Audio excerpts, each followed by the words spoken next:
Good afternoon.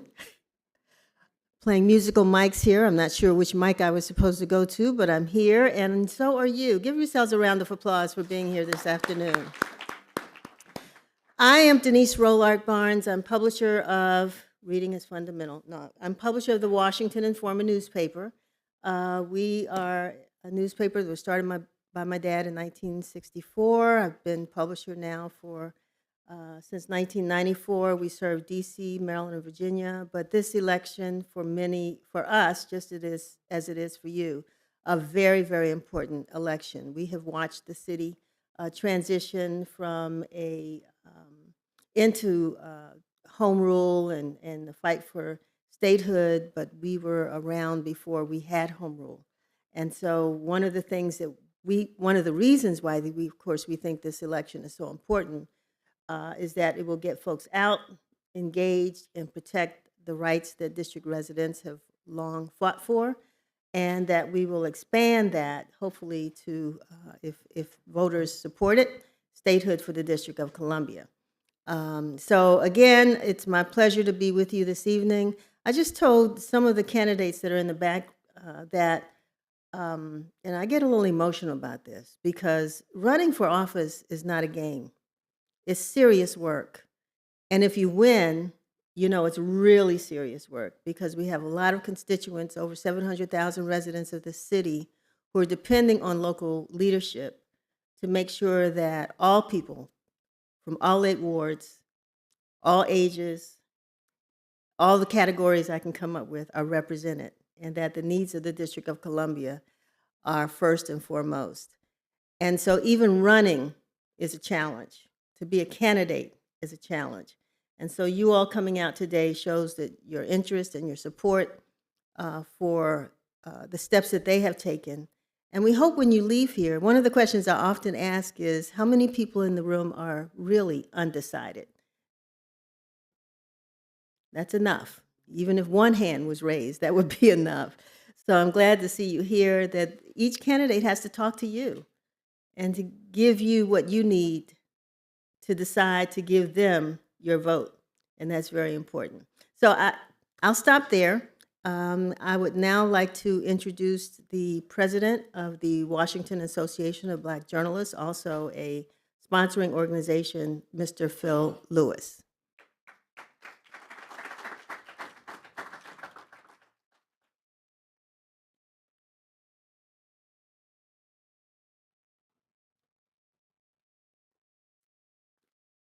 Okay. Hello, everyone. How's it going? Ooh, are we awake? Okay. Yes, it's Saturday. It's okay. I know some of y'all were getting off the metro, single tracking. So was I. It took me a while to get here, but it's okay. We made it. So as Denise said, my name is Phil Lewis, president of the Washington Association of Black Journalists. We are one of the founding chapters of the National Association of Black Journalists, founded right here in DC in 1975. Thank you. Thank you. We're the largest chapter of NABJ. And actually, the Washington chapter just celebrated 50 years in DC. So we're excited about that. We are happy to be here with you all.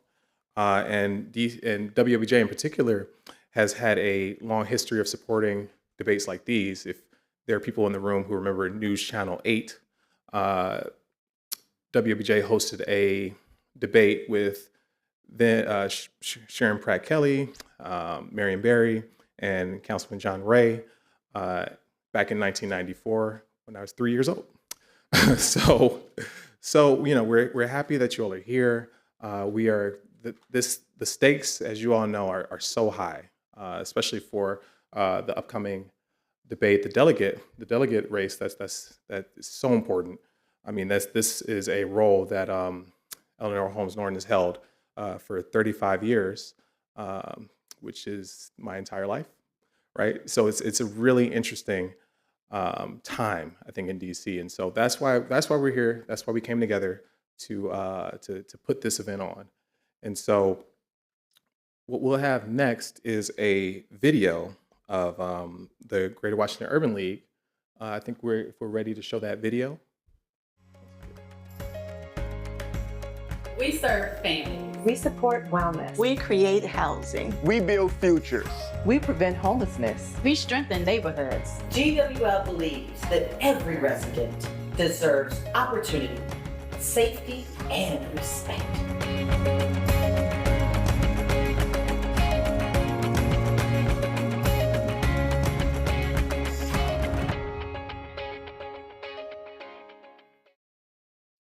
Awesome. Okay, round of applause for them. Thank you, as they are our sponsor of the event.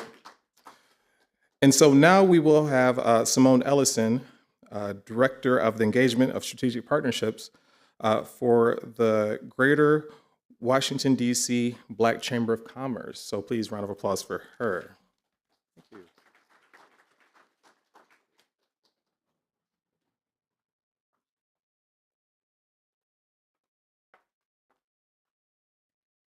Good afternoon, everyone. Thank you all for joining us.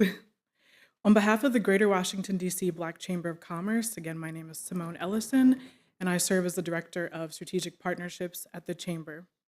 We are proud to stand as a participating partner in convening this important civic dialogue. The Chamber was founded with a clear and enduring vision to advocate for and empower Black-owned businesses and entrepreneurs across the Greater Washington region.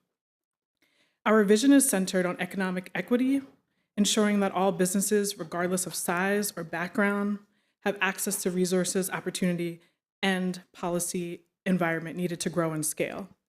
Historically, the Chamber has served as both a connector and catalyst, bridging relationships between business owners, policymakers, and institutional partners. Today, that role is more critical than ever. We operate at the intersection of business and policy, where decisions are made in government directly with sustainability, scalability, and our businesses within the community. Business owners are not just economic contributors, they are stakeholders in public policy. Whether it is conducting meetings, such as our Policy Forum Committee, or providing testimony, engaging in regulatory discussion, or shaping legislation, the voice of business community must be present, informative, and active. Policies focusing on procurement, taxation, workforce development, tech, creative economies, and access to capital all have real consequences for entrepreneurs across this city. In essence, we recognize that the DC government plays an integral role in fostering a strong business ecosystem. From regulatory framework to economic development initiatives, there is a shared responsibility between public leaders and private enterprises to create an environment where businesses can succeed. That partnership requires dialogue, accountability, and transparency. Today's debate is part of that process. It is an opportunity to hear directly from candidates about their priorities, their policies, and their vision for the future of Washington, D.C. And more importantly, it is a moment for all of us, business leaders, residents, and stakeholders, to engage thoughtfully and critically. I also want to take a moment to highlight the importance of the Chamber membership. Our members are at the core of everything that we do and who we are. They gain access to advocacy platforms, business development opportunities, strategic partnerships, and critical resources designed to help them grow and scale. We believe that business is personal. Membership is not just about joining an organization, it's about becoming a part of a collective voice that influences policy and drives economic impact across the region and international business community. If you are a business owner, entrepreneur, or professional looking to get more engaged, we encourage you to join us. You can learn more about becoming a member by visiting us at our website at gwbcc.org. We'd be glad to support your journey and welcome you to our network. We encourage you to listen closely and remain engaged today and beyond. Civic participation does not just end at the ballot box, it continues through consistent advocacy and partnership. Thank you to everyone who made this day possible, to the candidates, their staff, our volunteers, and most importantly, to the tireless work and unwavering passion of our fellow partners at the Washington Informer, the DC Democratic Party, and the Washington Association of Black Journalists for helping to make this day effortless and possible. I would now like to take the time to introduce Charles Wilson, Chair of the Democratic Party.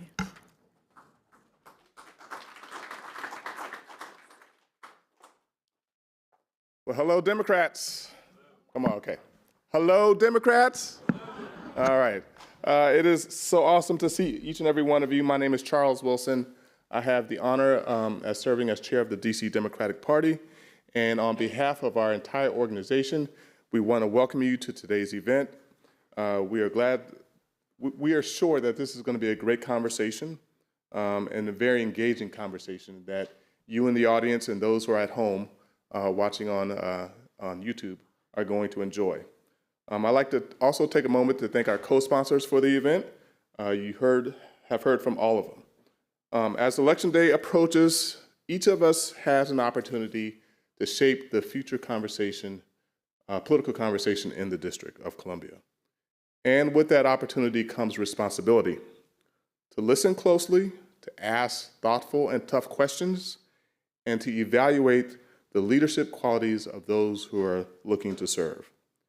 And most importantly, we all have the responsibility to vote, to encourage our friends and our neighbors to vote, and to be engaged in the process. So with that said, I'm going to turn it over to our moderators, Ms. Misha Green and Dr. Andre Perry. Thank you so much. Thank you. Good afternoon, everyone, and welcome to DCision 2026, a Delegate and Mayoral Debate, presented by the Washington Informer. We are live from the Jack Morton Auditorium at George Washington University, and thank you to our partners, the DC Democratic Party, the Washington Association of Black Journalists, the Greater Washington Black Chamber of Commerce, and the Greater Washington Urban League. My name is Misha Green, and I'm managing editor at the Washington Informer. And I'm Andre Perry, senior fellow at the Brookings Institution. Thank you for everyone for joining us in person and those watching via live stream. Today's debate will focus on the issues most important to DC residents. Each debate will run approximately 75 minutes. Before we begin, let's review the format. Each candidate will have 2 minutes to introduce themselves for an opening statement. We will then move into 2 rounds of directed questions. In each round, every candidate will receive 1 question directed to them and will have 60 seconds to respond. The remaining candidates will each have 20 seconds to offer a response. Moderators may ask follow-up questions as time allows. So next, we will have a lightning round, and all candidates will be asked the same 6 questions, and will have 30 seconds each to respond. There will be no follow-ups during this portion. Finally, each candidate will have 1 minute for a closing statement. Please note all questions are asked by the moderators, and we will be strictly enforcing time limits to ensure a fair and balanced discussion, and each candidate will receive equal opportunity to respond throughout the debate. We also ask our audience to remain respectful, and please hold applause until the conclusion of each segment and refrain from disruptions. And this debate is being recorded and live streamed, so thank you to all those tuning in. And with that, let's begin.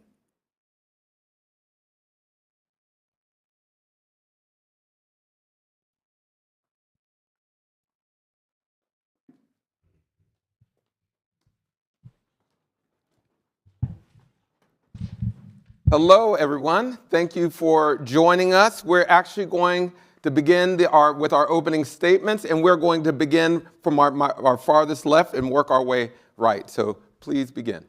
Great. Well, good afternoon. Thank you so much for hosting us today. And I want to thank the DC Democrats and the Black Journalists Association and the DC Black Chamber of Commerce for all that you do throughout the year in ensuring that our city is the success that it is. My name is Brooke Pinto. I have the privilege of serving as the Ward 2 council member, and I'm running to be our next congressional delegate to ensure that Every Washingtonian has the opportunity for economic prosperity, that we build more affordable housing across our city and invite in new industries that are going to ensure everyone can thrive and afford to live here. I want to make sure that everyone can be safe. No matter what neighborhood you live in, you have the right to be safe in our city. And I want to protect our autonomy and ensure that we are the 51st state. I am so eager and excited to continue what I've done my entire career, which is serve district residents and work alongside you all to help solve problems. And while our city is under attack from this president and from a select few Republicans in Congress, I know that we need someone who can both protect our city and can leverage this moment into opportunities for everyone in our city, secure more resources from the federal government, and lean into our future. So thank you for being here, and hope to have your support on both June 16th and 1 week from this week, when ballots will go out to every single registered voter across the district. Hi, my name is Greg Yatsko. I am a physicist by training. I came to Washington 27 years ago to work on Capitol Hill, and I brought all of my technical expertise to working on the public policy arena. I worked for then Congressman Ed Markey and Senator Harry Reid, the senator from Nevada. And after a few years on the Hill, I was eventually appointed to be chairman of the U.S. Nuclear Regulatory Commission under President Obama. I dealt with many hard issues and tackled very challenging problems in all of those positions. And since leaving government, I work with young people to help them find positions in government, a job that I have found more challenging now because the Trump administration has launched an assault on the rule of law, on our federal workforce, and really on the district.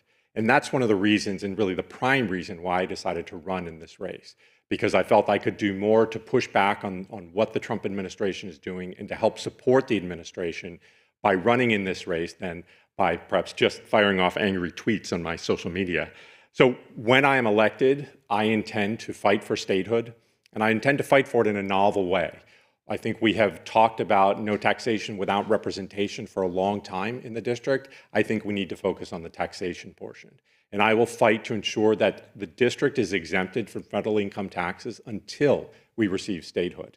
I will also tackle the cost of living challenge by working to reduce electricity prices, which is both a local and a national problem. And finally, I will work to restore the dignity and the opportunity that the federal workforce brings. We have lost tens of thousands of jobs since the Trump administration started in the federal workforce. And it's time we bring those back, because those jobs are an economic opportunity for people across the city, and we deserve their work and their contributions. So I look forward to a very interesting discussion tonight and to have your support ultimately on the election in June 16th. Thank you. Well, thank you for hosting this event, and thank you so much to everybody in the audience for watching. I'm Trent Holbrook, and for the past 8 years, I was on the front lines of every single major federal fight for DC's future, fighting side by side with Congresswoman Eleanor Holmes Norton, including serving as her senior legislative counsel. When I started working for Congresswoman Norton, the DC statehood bill had been voted on only once in American history, in 1993, and the bill fell 2-1. They lost half the Democrats on the vote. I worked to make DC statehood the national issue that it is and that it deserves to be. We got over 100 national organizations to endorse the bill. I worked with those organizations, with DC residents, and with others, and we got a record number of co-sponsors on the bill.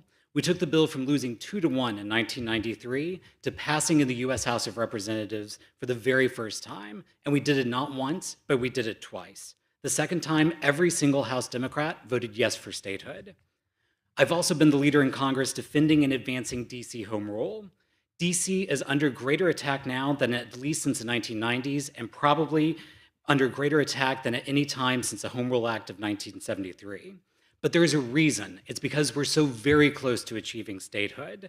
It's because we put in the work and we made the advances on statehood, and now we're knocking on the door of equality for all of our 700,000 residents in a way that we never have before.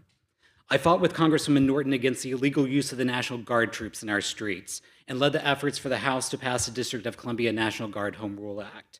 I also fought Trump's attempted illegal federalization of the Metropolitan Police Department. I also led the fight to protect our federal employees. I fought their illegal firings, fought to have them hired back with back pay and to give them pay raises and to improve their retirement. I also led the efforts to increase DC TAG awards by 50%, the first increase since the program was created in 1999. And so I'm the only candidate in the race who's ready to deliver for DC on day one, and I look forward to answering your questions.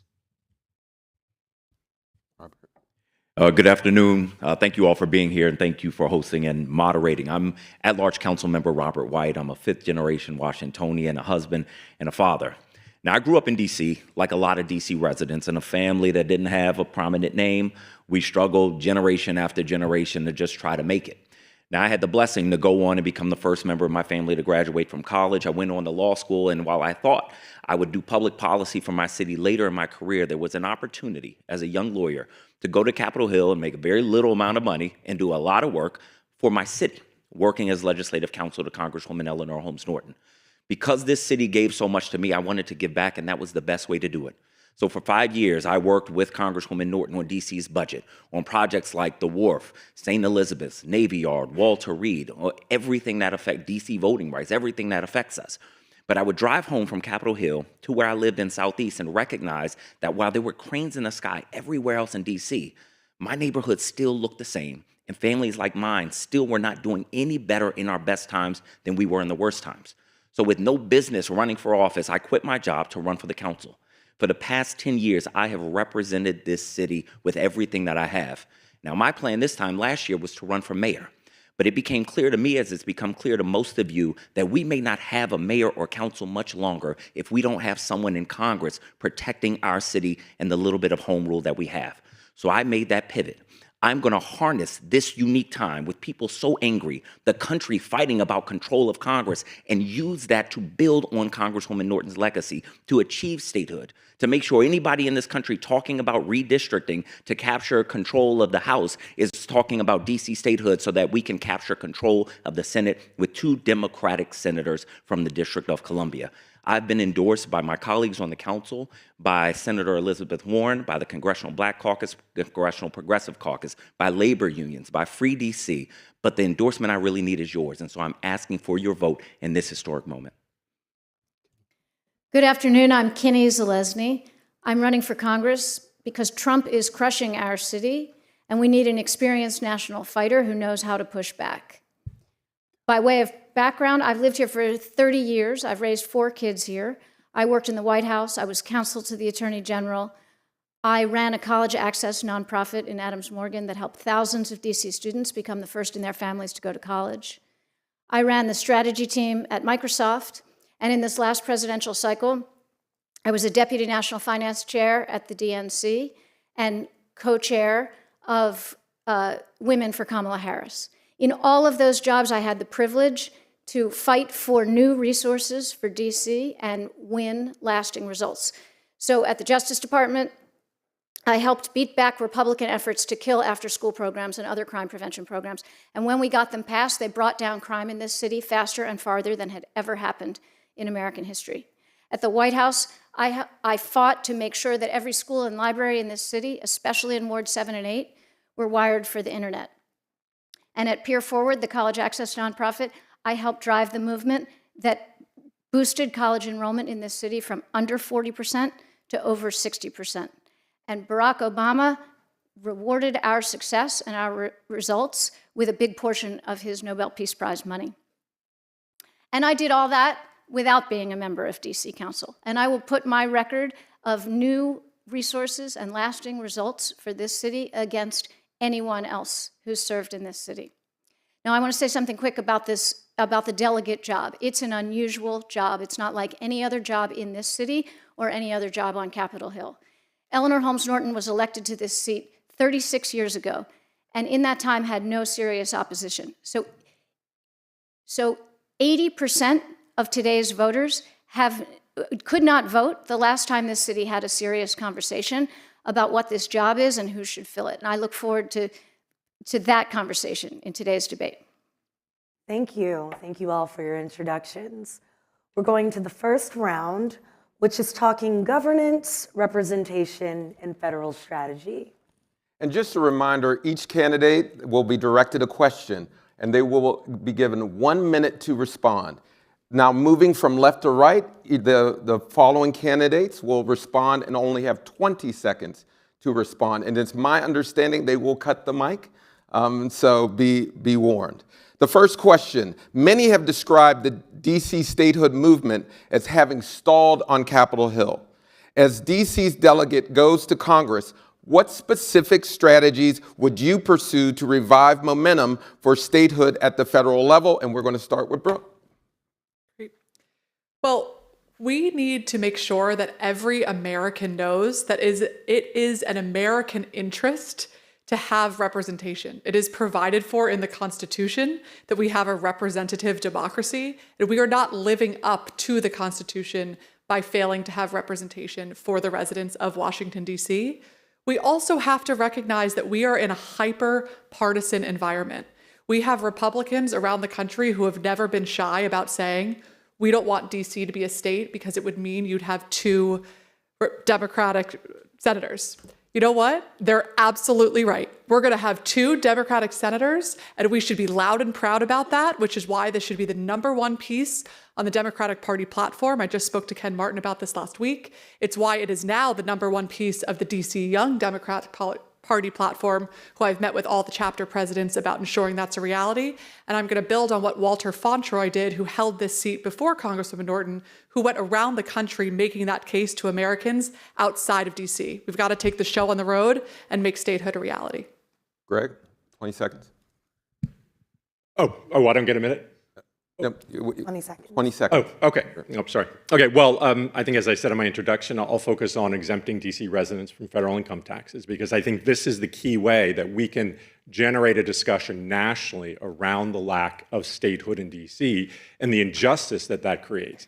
And it will keep that $30 billion that we send to the federal government, for which we have no real control over, and make sure that that money stays in the district until we get the equal footing of a state. Having just worked for Congressman Norton until January, I have to disagree, and I do not think that the DC statehood movement has stalled. I think we've made historic progress, and we've continued to make it the national issue that it really needs to be and that it deserves to be. And we've used every single opportunity, and that's what I would do, is use every opportunity to advance DC statehood and to advance DC home rule. So for example, whenever Trump oversteps in DC, he federalizes or uses the National Guard in the streets, we do things like fight back and get additional co-sponsors on statehood and pass the District of Columbia National Guard Home Rule Act. Robert? We are going to tap into the anger around the country and this motivation for people to capture democratic control of Congress. That is the #1 argument for DC statehood now. We're not going to make DC a state because it's the right thing to do. If that were the case, that would have happened already. We're also going to use coalitions like the folks that have endorsed me, the Congressional Black Caucus, the Progressive Caucus, some of the largest caucuses in Congress, to stand behind us nationally on this issue, and I've already started that groundwork. Kenny? Since I have just 20 seconds, I'm going to just tell you one big idea. We need a national marketing campaign that's run right here in DC to tell our own residents and the 30 million Americans who come visit our city what it means to us to not be a state. So we need signs on our airport walls, on the walls of Union Station, on the sides of our buses that say, "Welcome to DC. We're the last colony," or whatever is the right message. And we need a little museum that about DC statehood, and people can enter. Thank you.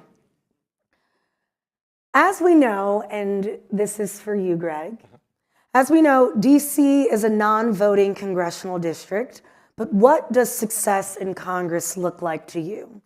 How do you plan to fight for DC residents at a national level? You have a minute, and everyone else have 20 seconds. Well, certainly it is not a voting position, but it is a position in Congress. So that gives you all of the other advantages and opportunities that you have as a member of Congress. And a key piece of that, of course, is the bully pulpit and the ability to communicate. So on the issues that I will advocate for, I have experience communicating to a national audience, to building coalitions to do that.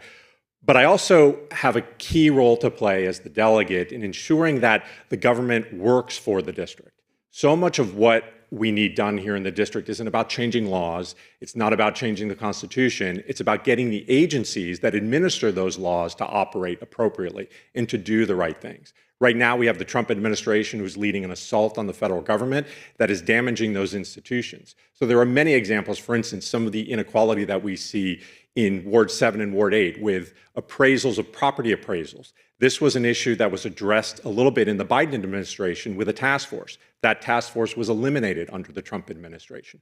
Those are the kinds of administrative actions that I have experience with that I can help bring back and actually make progress on these issues without legislation. Thank you, Trent. Despite not having to vote on final passage of bills, the entire time that I was working with Congresswoman Morton, she was consistently ranked as one of the most effective, if not the most effective, Democratic lawmaker in Congress by nonpartisan academics. And so I know how to use the legislative process. I've worked with Congressman Norton to use the legislative process to deliver for DC. And just yesterday on DC Statehood Day, I also released an extensive plan on how to further the powers and authorities of the DC delegate in Congress. And so that can include things like voting on impeachment and voting to bring bills to the House floor. Member White. Statehood will always be the North Star, and I believe that I will get us there as our delegate. But in the meantime, I'm going to work to get on the Appropriations Committee, the Money Committee. DC's delegate being on that committee would mean more power in Congress than DC has ever had. In addition, we're going to nationalize this seat. People can't support DC issues or DC statehood if they don't understand DC. I'm going to make sure the country understands how disenfranchised we are. I think this job is two things, and conveniently for us, they rhyme. It's autonomy and economy. Autonomy we've been talking about. It's everything up to and including statehood. But the other big piece of this job is to reimagine and replan our economy to be less dependent on the federal government. We learned the hard way this year that we're a company town and the company hates us. And I'm the only one with business experience and can bring us new jobs. Well, when you don't have traditional power, you have to have the power of persuasion, which means that we have to build a broader coalition to secure wins for our city. That means making sure that we have opportunity at enterprise zones in our city to expand opportunity for our residents and businesses. That means transferring some of our national park land so our families can use it. That means ensuring that these vacant GSA buildings are used for housing and needs of our residents. That is an interest that we can build coalition support, even without a vote on the Hill. Now our next question will first be addressed by Trent, and it is, what is your strategy for building relationships with representatives across the country to advance DC's priorities in Congress? Sure. So I've done this for the past 8 years, working with Congresswoman Norton. And one of the ways that you do that is you work with members who are there. They come to DC, and so you can have a relationship with them, obviously. But the other way that you can do this is by working with the national coalition that we helped to build with over 100 national organizations that endorse the DC statehood bill. So you work with those organizations, and those organizations can also continue to influence members of Congress throughout the country. And so it's about forming those national ties, national coalitions, and then educating members of Congress what DC is. And that's what we've done for 8 years, educating that we are 700,000 people in the District of Columbia. We pay all of our taxes. We pay more taxes per capita than any state. And going through all those elements of why we deserve statehood and why we deserve home rule. Look, we start with our regional members and we work outwards. I know all of the regional members from the House. I've had many of them over my home. From there, we work with the national coalitions like the NAACP that have a vested interest like we do in equal voting rights. We have to make sure we start at home and build out. Every time a new member of Congress gets elected and I can reach out to them, I reach out to them to tell them that DC is disenfranchised and we will need their help in this work. I was a deputy national finance chair at the DNC, so for years I have worked with Democrats across the nation, in the House, in the Senate, in the leadership, in the rank and file. And we need to deepen, we need to elevate the priority of DC across the Democratic Party. We'll get to the Republicans after that. But first we need the partners and allies in our own party who frankly have us on the list, but they never have us at the top of the list. I have those relationships. I've been endorsed by members of Congress in the right, left, and center of the Democratic Party. That's the breadth and depth and long-standing nature of my relationships on the Hill, and I can open doors for this city. Brooke, again, just a reminder, what is your strategy for building relationships across the country? There are relationships that I have been building for years. I'm so proud that just yesterday, U.S. Senator Angela Alsobrooks endorsed my campaign, who is one of those regional partners that we need to rely on. I work with members across the region and the country to defeat efforts like they're taking $4 billion from our Medicaid that we fought back against, to convince Speaker Johnson to remove from consideration his bills that would have ever disallowed us from changing our laws. All right, Greg. So I've also had a long career building coalitions. But what I found the most effective strategy is to work at the local community level. So, for example, when I was the head of the Nuclear Regulatory Commission, one of the things that I would do is visit nuclear power plants. And that was not something, it was something that chairman always did. But one of the things I did uniquely was I would reach out to the local community groups and the local elected officials and have meetings with those individuals to hear about their concerns. And I think that's where you begin to establish dialogue, which is crucial for making progress. Thank you all. Councilmember White, this goes to you first. Eleanor Holmes Norton has been the DC delegate for 35 years. What has remained unresolved under her tenure that you would approach differently? One of the most important things, and I recognize Congresswoman Norton and how much she has done for this city, which we will never forget. But the best way to pay tribute to someone's legacy is to build on top of it. The nation has changed since she was elected. We've changed in a way that people are ready for Democrats to be aggressive at moving us in the right direction. I do not believe 2 years ago or 20 years ago, we could have gotten the Democratic Party to force DC statehood as a power issue, but we can now. I don't believe DC residents 2 years ago or 20 years ago were angry enough to go by the thousands into swing states or swing districts or the district of any member of Congress that votes against DC's interests, but they are now. The work of Free DC and other statehood coalitions are showing that. People are hungry for a leader that can direct our energy and our resources. I'm going to be that leader and build on top of what Congresswoman Norton did. This is our time to get statehood. This is our time for DC to be taken seriously in Congress, but we need a leader ready to seize it on day one. Yet there are two parts of building on her legacy. One is we need a broader base of coalition partners than even she was able to bring to us. And as I said, I've been endorsed by the right, left, and center of the Democratic Party. We need everyone, not just the narrow groups that have stood loyally by her. And second, we need to rethink our economy. That wasn't true for most of her leadership, but it is now, because we've had a full frontal assault on our economy by this administration. And we need someone with business experience, Councilmember Pinto. We are in a different time now in 2026 than we have been over the last 36 years. And so I honor and cherish the legacy of Congresswoman Holmes Norton. And I think the biggest difference we need to lean into is accepting new industries to come here. We are in an AI revolution. And if we don't get this right and properly regulate it to keep residents safe, we're going to miss the boat and wish we had done it sooner. Well, again, her legacy is tremendous, but there are still issues that are longstanding in the district. We have significant disparities in income between Ward 7 and Ward 8 and the rest of the district. Maternity outcomes in Ward 7 and Ward 8 are completely different than they are in the rest of the district. Those are issues that we continue to need progress on, and we need the federal government to assist the district in really achieving positive outcomes on those issues. So Congresswoman Norton is one of the greatest lawmakers in American history. She was consistently ranked while I was there as one of the most effective lawmakers on Capitol Hill. She was my law professor before that, so I've known her for many years. And I loved working with Congresswoman Norton. I enjoyed working with her, getting to know her. And the biggest thing that we need to do is get statehood over the final hurdle. And we are so close to statehood now than we've ever been because of all that work that we've put in. And we just need to get it finally over that last little bit. And we'll hopefully do that whenever we have a Democratic president and the Democratic trifecta after the next election as well. Now, the next question is around media. And we know that the media has been under attack over the last year or so. As the federal footprint in Washington, D.C. continues to shape the daily lives of district residents, how would you ensure that independent local media outlets have the access and support they need to cover these impacts? And would you advocate for federal or local policies that strengthen and sustain local journalism? And we'll go to you, Kenny. a strong community of local journalists is what will save democracy.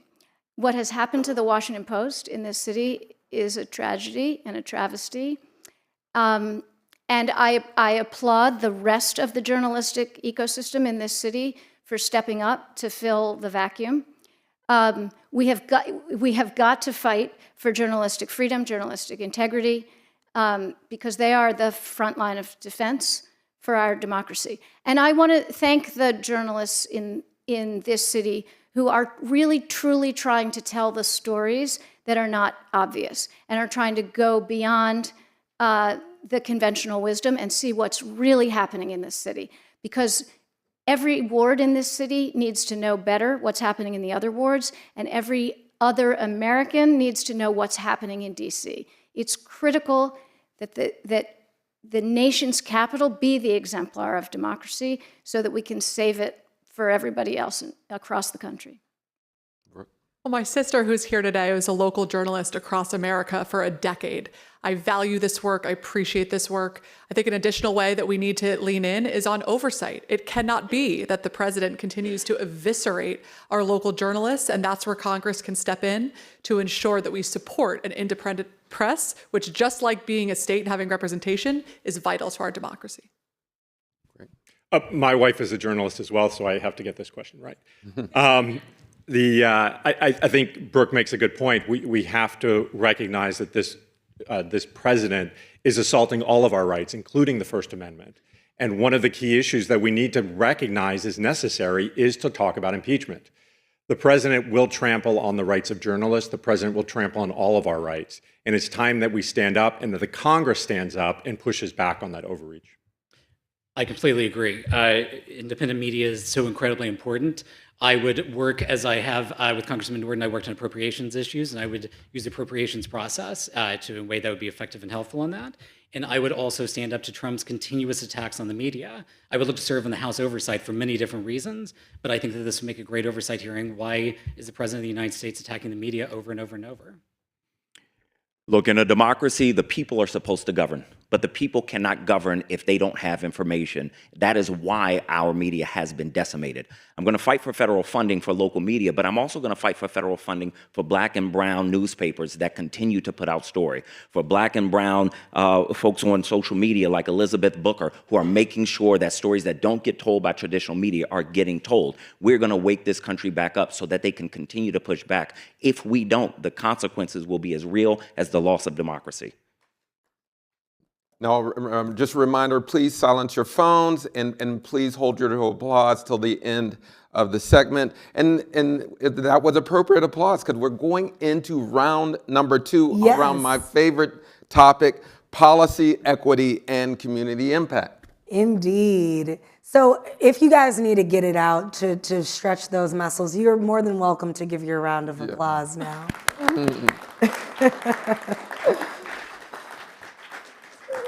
First question is for Councilmember Pinto. Federal layoffs and workforce reductions continue to affect the economic stability of many DC residents, particularly in low-income communities and communities of color. As DC delegate to Congress, how would you advocate at the federal level to address these impacts and support policies that strengthen local economic resilience and entrepreneurship? Well, here in DC, we honor our public service and our public servants who have moved this country forward in immeasurable ways. And the DOGE cuts that have led to the reduction of a loss of 100,000 jobs for DC residents that we've been impacted by is an absolute travesty. And it's imperative that our congressional delegate is strong on supporting our federal workforce, is strong on helping people upskill and learn other skills to be part of the economy in other places if they have lost their job. We've been working on this at the local level to try to fill some of our local vacancies with these excellent federal workers who have lost their job. And it's imperative that we invite new industries to DC. I have several bills right now under consideration in the council to incentivize businesses to grow here and to relocate their headquarters here if they hire at least 25 district residents. We have got to be bold about ensuring that all of our residents have access to great paying jobs. Well, I ran a federal agency, so I understand what it takes to support and defend the federal workforce. And I quite simply have not seen that from anyone in the Congress right now. I knew immediately the day that DOGE was created that everything they were doing was illegal. And I would have, had I been in Congress, pushed back much harder. But there's also small things that we can do. For instance, we can look at how contracting works. So set-asides for small and independent businesses are not right now going to prime contracting. They're going to subcontracting. That's a little piece where we can begin to make progress in the district on getting those federal funds. I worked for Congressman Morton for the past 8 years on federal employee issues, and those issues are more important now than ever. I worked with her to fight the illegal firings of our federal employees by DOGE, and I fought to have them rehired with back pay. I also made sure the federal employees had back pay after shutdowns, and so I've delivered on this issue. I worked at a federal agency, several federal agencies, and so I know what it's like to be a federal employee. I told my daughter just yesterday that you'll never learn how to swim by reading a book about how to swim. You have to have experienced it. All of us will argue that we have the experience at the national level, but I'm on a panel with people who don't know the real lived experiences of people who can't afford to miss one paycheck. What happens when someone gets laid off? What happens when food programs get cut? What happens when the Voting Rights Act gets gutted? We need somebody in that seat who knows this not just theoretically, but truly and in their soul. One of the great triumphs of this city, and it's not true in any other city across the country, one of the great triumphs was the creation of the Black middle class. And that was directly and deliberately because of the growth of the federal government. And Trump knows it. The DOGE program was not about efficiency, we know that. It was about destroying the Black middle class. And we have got to take that personally, and we have got to be outraged, and we've got to fight for those jobs to come back in a Democratic administration, and we've got to diversify the economy, so we are. All right, thank you. Our next question, and Greg Yatsko, this will be, you'll have the opportunity to address it in a minute. Rising costs have displaced longtime DC residents. How will you help ensure that the federal government plays a role in addressing Washington's housing affordability crisis? Well, thank you. This is certainly a very significant question, and it's one where you really need to have a combination of federal support for local action. The affordability crisis that we're dealing with is multifaceted.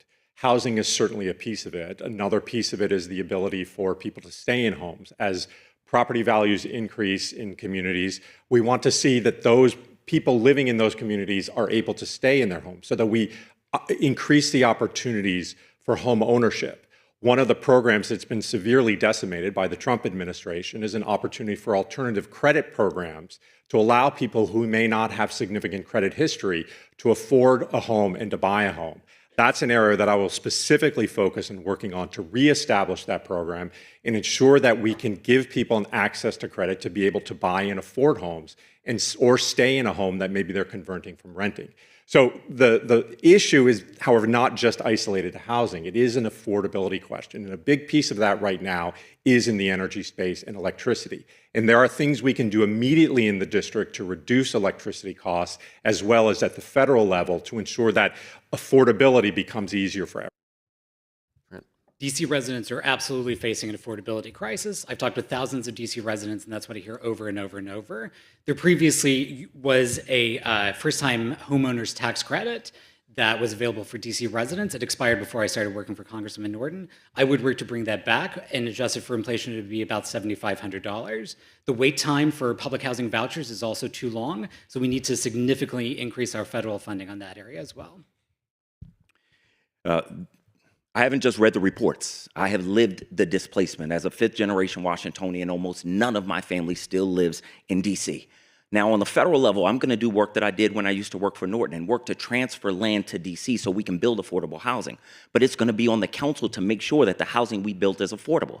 I voted against the stadium deal because they would not guarantee affordable housing on a timeline, while one of my colleagues running for Congress now had no problem with that. That is why it is not enough to just read the data. You've got to know the real issue. I want to amend the Height Act in Congress so that we have the ability to build taller in this city, and that will enable us to provide more affordable housing. I want to expand the Section 8 federal housing voucher program so there's more money in it and so that it's more flexible. People can use it for first-time mortgages and give people more access to our housing stock. And I want to hold our DC council members accountable for insufficient oversight of our local housing agencies. Thank you. Brooke? Well, I'm the only candidate who has laid out a bold federal plan to address the housing affordability crisis. It's called Breaking Ground DC. I hope you read about it on my website. It does dozens of things, everything from repealing the federal height acts so we can build higher and denser, building more housing above transit, making sure that we're making rent tax deductible, because we can't do everything at a local level when we have a housing chair who has foregone $35 million of federal money that we had to return because of the lack of oversight. Next question, and this is for you, Trent. DC recently received a failing grade for ozone pollution, and the impacts fall disproportionately on communities of color. As DC's delegate, what specific federal policies or investments would you push for to improve regional air quality and protect the most affected communities? Sure. So we've seen studies after studies showing how there are disparate impacts on different communities from the environment. One of the main things that I would do is I would fight to protect DC's strong environmental laws, and that's what I've done. So for example, Congress recently tried to overturn DC's fuel efficiency standards, and so I worked with Congressman Morton to make sure that that rider that was in an appropriations bill was never enacted. I would also make sure that DC gets all the federal funding that it should receive as a state. Too often DC is not treated as a state, it's treated as a territory. So whenever there's federal funding that also goes toward environmental programs, I would do exactly what I've done for the past 8 years and make sure that we get an equal part of that pie as well. When I worked for Congresswoman Norton, among other things, I handled environmental policy. We worked on restoring our rivers and estuaries. We worked on making sure that we greened federal buildings whenever we had a chance. On the council, I have continued to work, sometimes against the administration and other council colleagues, to make sure that we are improving the environment. So we need somebody who is really committed to what is the biggest causes of many of our young people who are going to have to live the consequences of our inaction. I'm going to make sure we take action. I have proposed a capital caucus in Congress. It will be led by me as the DC delegate. It will include our neighboring representatives from Maryland, Virginia, and other nearby states. I originally proposed this as an economic growth strategy, but what I have come to realize is that this is critical for our environmental strategy too, and healthcare. But on the environmental side, we saw, again, the hard way this year. Poison doesn't stop at our borders. What happened in Maryland came into our waterways, and it can't fall to us to clean it up. We have to have a... Thank you. DC is proudly leading the nation in our environmental protections. That should continue. We also cannot let that come at the expense of building more affordable housing, which is the #1 crisis facing district residents. I also want to secure $130 million from the federal government to clean up the Anacostia River so that it could be appropriately swimmable, fishable from the Anacostia and the Potomac, which is two of our greatest treasures in the district. So I ran a safety agency, a regulatory agency, so I'm very familiar with how we can make the federal government and these regulatory agencies work better. For instance, some of the challenges with cleanup on the Anacostia come from the fact that the land on the banks of the Anacostia is National Park Service land. So efforts to improve the Anacostia require permits from the National Park Service, which take forever. I know how to get an agency to move forward and move forward more quickly. And in the long term, we'll transfer that land back to the district so we don't have to go through the National Park Service for those kinds of actions. You know, usually we talk about education, we talk about the babies, we talk about the children, but I want to move it to the adults, and Councilman White, you have a minute to respond to this. Adult literacy affects not just jobs, but families and children across DC. What is your plan to help adults improve their literacy, and how will you make it a priority? One of my first visits after I was elected to the council, before I was even sworn in, was to the Washington Literacy Center.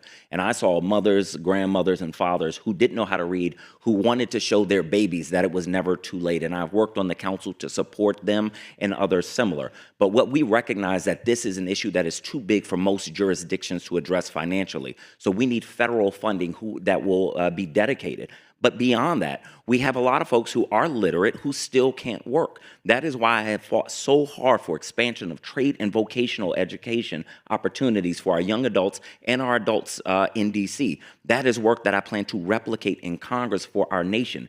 In a time when AI is disrupting almost every industry, the industries that are not interrupted are the ones where people are working with their hands. Those are industries where you can come out of high school making $60,000, $70,000, $80,000 and get back those middle-class jobs that we've lost over the past decades.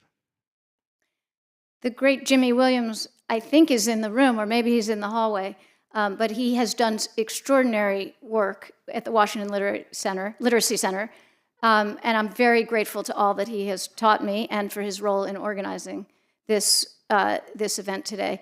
Look, this city is getting very good at second chances, which is so important. Teaching adults to read, teaching returning citizens to recover. But I want to do more for first chances. I want to get in when it's early and help people thrive before they have to get to the second chance. Councilperson Pinto? Well, I met with an elementary school teacher at KIPP who told me that she was spending her own money on paying for instructional materials to teach her kids how to read in the classroom, which is why I put together a task force, worked with the State Board of Education, and passed the most sweeping literacy reform legislation and investments, and DC is now the fastest improving literacy jurisdiction in the country. So this is an issue that is fundamentally a local, or what should be a state in the district, state issue. So at the federal level, the goal is ultimately to provide resources where necessary. But one of the disadvantages that the district has is a federal law that prevents us from collecting income taxes from people who work in the district.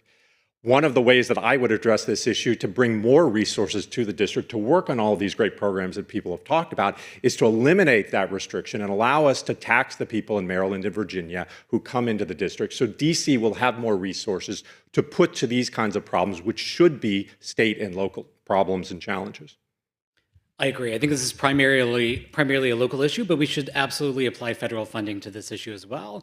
I did earmark work for Congressman Morton, which is directed congressional spending at specific programs. And this is the type of program that we would look at and the type of program that I would consider as making part of our earmark requests. Alrighty, so it's Mental Health Awareness Month, and I like this question a lot because of this. We'll start with you, Kenny. What is one quality you admire in your fellow candidates? And how do you believe that trait would help them succeed in this role if elected? I think it's the time to uplift one another. Exactly. Yes.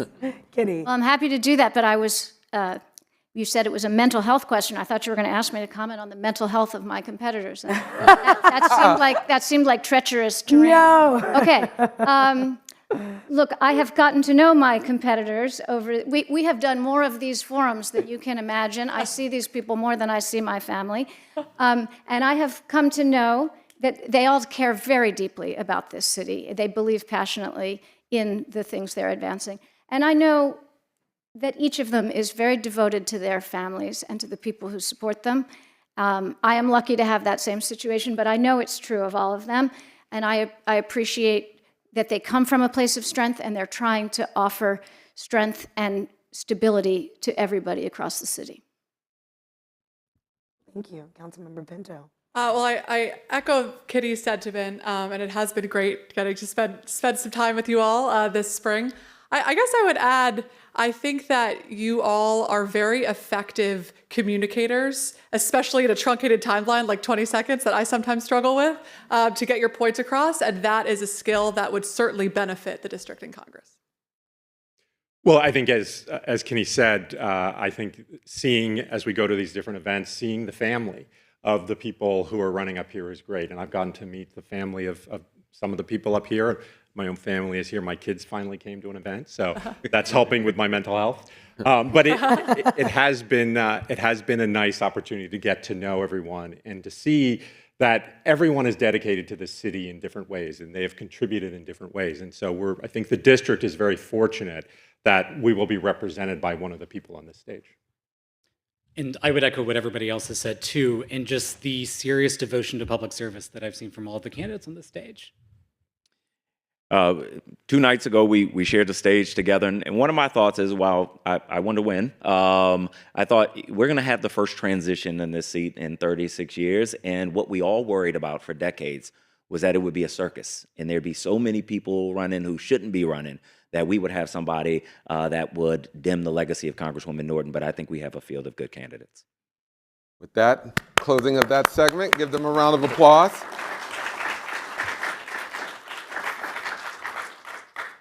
So it's time for some delegate quick hitters. Quick hitters, and each candidate is given the same question. You have 30 seconds to answer, and again, we're going to start with Brooke. DC voters will use ranked choice voting for the first time in this election. What do you want voters to consider when deciding how to rank candidates beyond their first choice?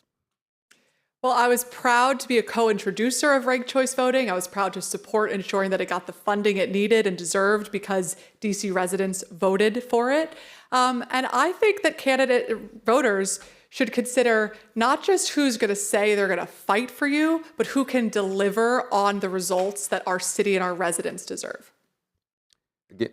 Oh yeah, this one's easy. Everybody should rank me number 2. I think that's that's the simple. No, I think this election is, well, they should. I think this election's about what we've done. It's about experience and about your ability to get things done, and that's what I've been able to do in my government career, whether it was working in the House, working in the Senate, running a federal agency, dealing with a major international nuclear crisis. So I bring that experience, and I think that warrants ranking certainly number 1, but if not, then number 2. Trent, beyond the first choice. Sure, I think that's absolutely right. I think you have to look at the experiences that everybody brings to the table. I, for example, worked on the Capitol Hill and for an executive agency, and I think look at the type of background that everybody brings that's similar to that or that's different to that too, and to have diversity in the election. Look, these are turbulent times, and we recognize that. And power is corrupting, even for many of the most well-intended people. So as you rank people, I want you to think who in the midst of the fire is going to stand up and have backbone, even when it's hard, to protect the people who are being trampled over, Black and brown people, the middle class. Who is going to stand up? And those are the people you should rank. I think I agree with all that. So I want to take this opportunity to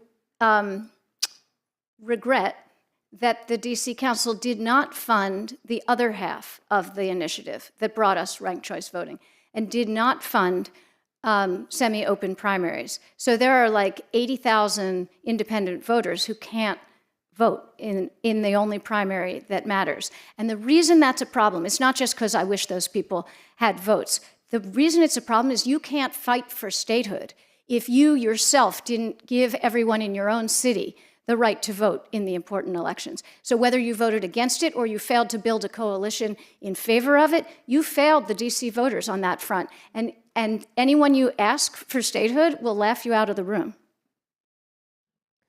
Thank you all. Next question. Should federal contracting prioritize equity for DC-based and minority-owned businesses or remain focused on lowest cost and open competition? And Councilmember Pinto. Oh, excuse me, Greg. Sure. Yeah, so, many of these issues come down really to what's in the law. So, we talk a lot about how we're going to change the law, how we're going to do things differently. But we have a lot right now of statutes that ensure that we are using federal dollars in a way that can help disadvantaged businesses. But that really comes down to an oversight question and the need to make sure that agencies are following those laws and following those rules. And that's something that I can do, having run a federal agency very effectively. I know how the bureaucracies work. I know how to make sure that agencies are doing the right thing. As I mentioned earlier, more contracts going to prime contractors for small and disadvantaged businesses rather than as subcontractors. That's a key place where we can make a substantive difference just by working to ensure the bureaucracy implements the law the right way. Yes, it's critically important that we do that. So I, for example, worked with Congresswoman Norton on legislation and policy that she had to report on contracts to minority-owned advertising for federal dollars. And that's critically important as well. And we need to continue looking at that going forward for other areas as well. And so we made sure that agencies reported on that type of advertising dollars that were spent and how much was spent on minority companies. And so we would expand that and do that for other contracting as well. If you run a 100-yard dash race and your competitors get a 10-second head start, they're going to win every time. They've been able to build bigger businesses. They can charge less, and that means that Black and brown and women-owned companies have not had the same length of time to build. So we must, without question, give preference points to CBEs. If we don't do this, then we are continuing inequity that was built in deep racism in this country, and we cannot do that. Yeah, I agree with that. I long for the day when everyone can compete on an equal footing and equal ground, and we can just look at talent and potential. But when some people weren't given a fair chance to start at the starting line in the same place, you can't pretend everything's equal, and we still have some inequities to address. But I long for the day when we've solved that problem. Well, I guess I would say respectfully, I reject the premise that others make in the public that we can't have a preferential treatment of our local minority and business and women-owned businesses and have a competitive economy. We have some of the most important preferences for our minority and women-owned businesses in DC, and that is a strength to demonstrate to people that we take diversity and inclusion seriously. Our businesses are thriving as a result of it, and that's something we're very proud of, and we need to communicate that at a federal level so that we can have federal policies that match and bolster the strength of our preferences here in DC. And I will say, I've taken some difficult and controversial votes that not everybody has shared to make sure that we continue to support our CBEs. All right, our next question is around funding Metro. Should the federal government have a permanent funding commitment to Metro, or should it remain primarily a regional responsibility? Trent, it's up to you. Yes, it should absolutely have permanent funding. That's the easy answer. And so I would work with my colleagues in the region, just as I've worked with them for the past 8 years with Congressman Norton, with the members from Virginia and from Maryland, to make sure that we have this critical funding and that we can address all of the needs that Metro faces. I ride Metro every single day to and from work when I work for Congressman Norton, so I know how critically important that is. When I worked for Congresswoman Norton and handled transportation, I worked on what's known as PREA, which is the federal funding currently for Metro, which is so outdated and not nearly enough. The reason that the region, including Congresswoman Norton, argued for this federal funding is because this is the nation's transit system. It is also the federal workforce's transit system. They were a partner in creating it, but then they abandoned us to fund it. DC taxpayers are carrying an unfair freight for the maintenance of this system that was built by the federal government. So I'm going to fight for a lot of federal funding to reduce the burden on you and me.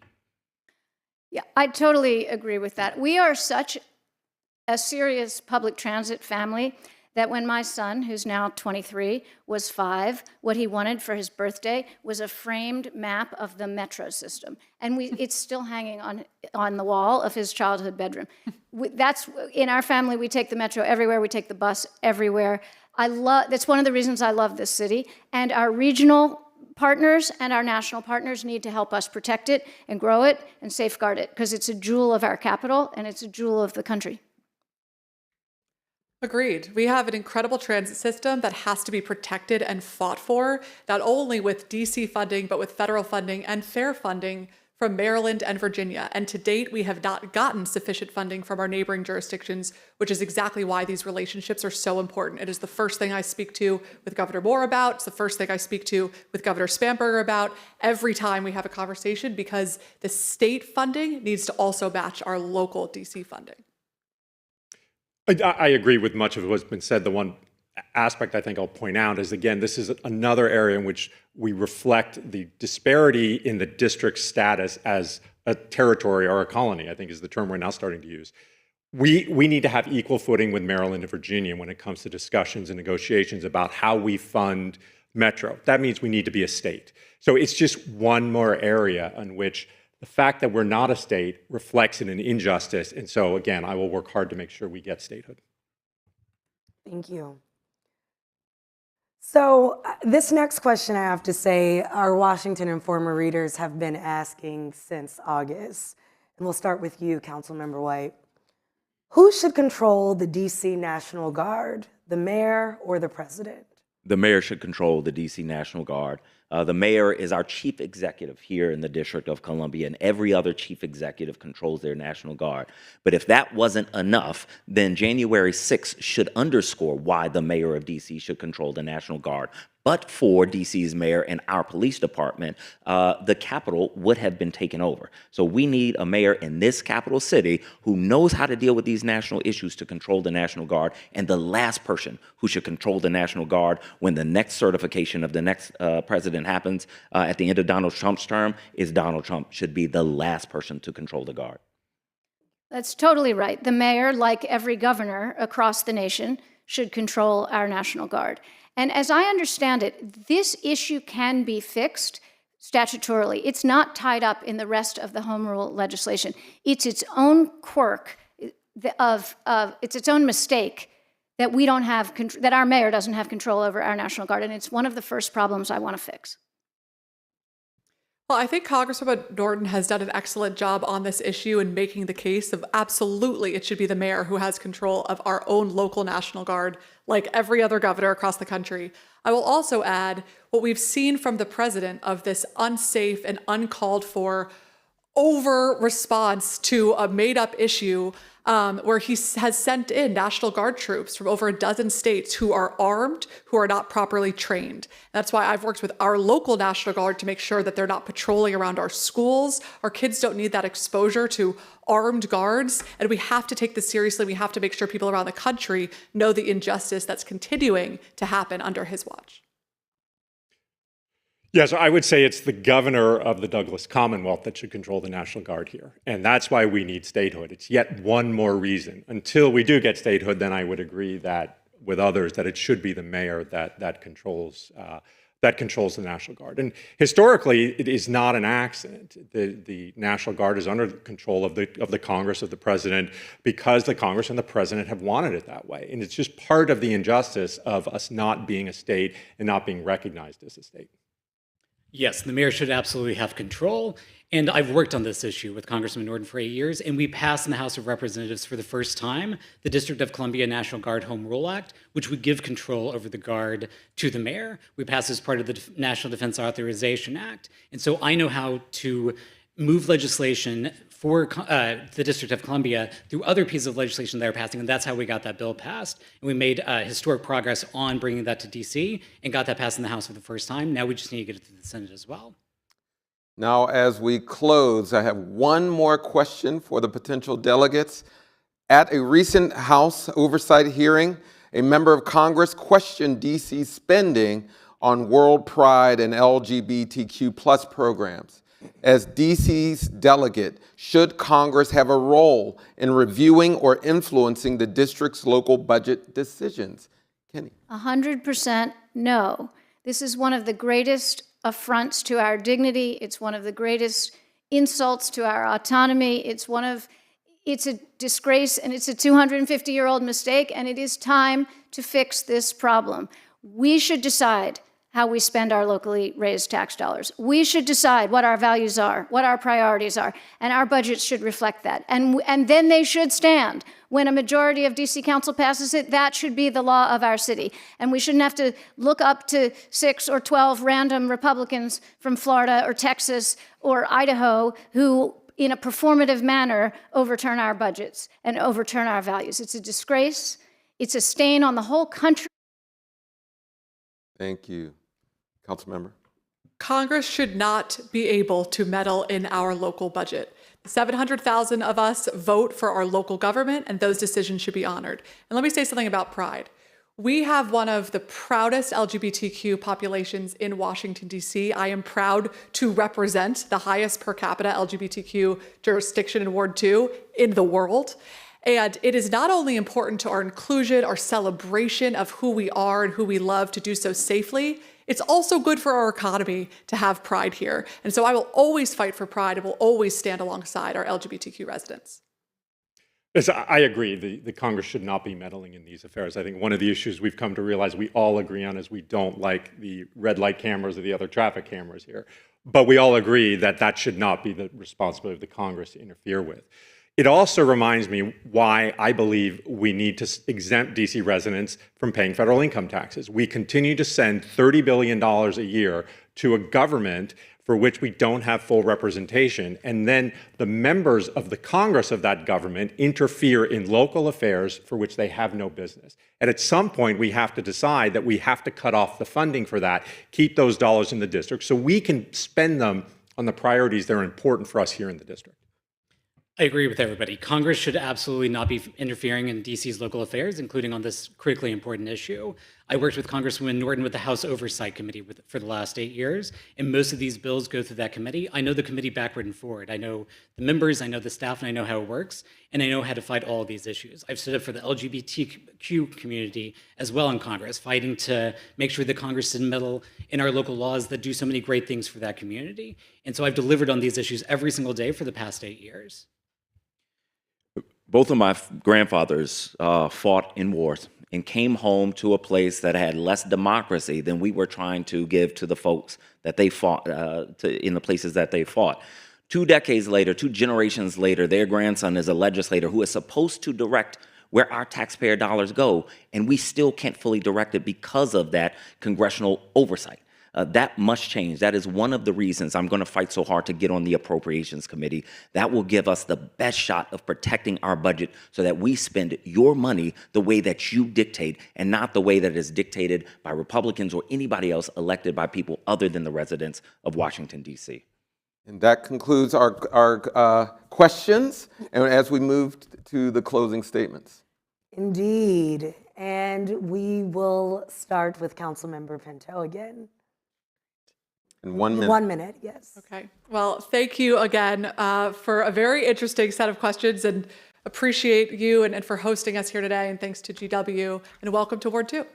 I hope to be our next congressional delegate to continue what I've been doing my whole career. And yes, we have had a lot of legislative success when it comes to public safety, when it comes to revitalizing our downtown, when it comes to bringing the Washington Commanders home and building 6,000 new units of housing, when it comes to advancing our literacy.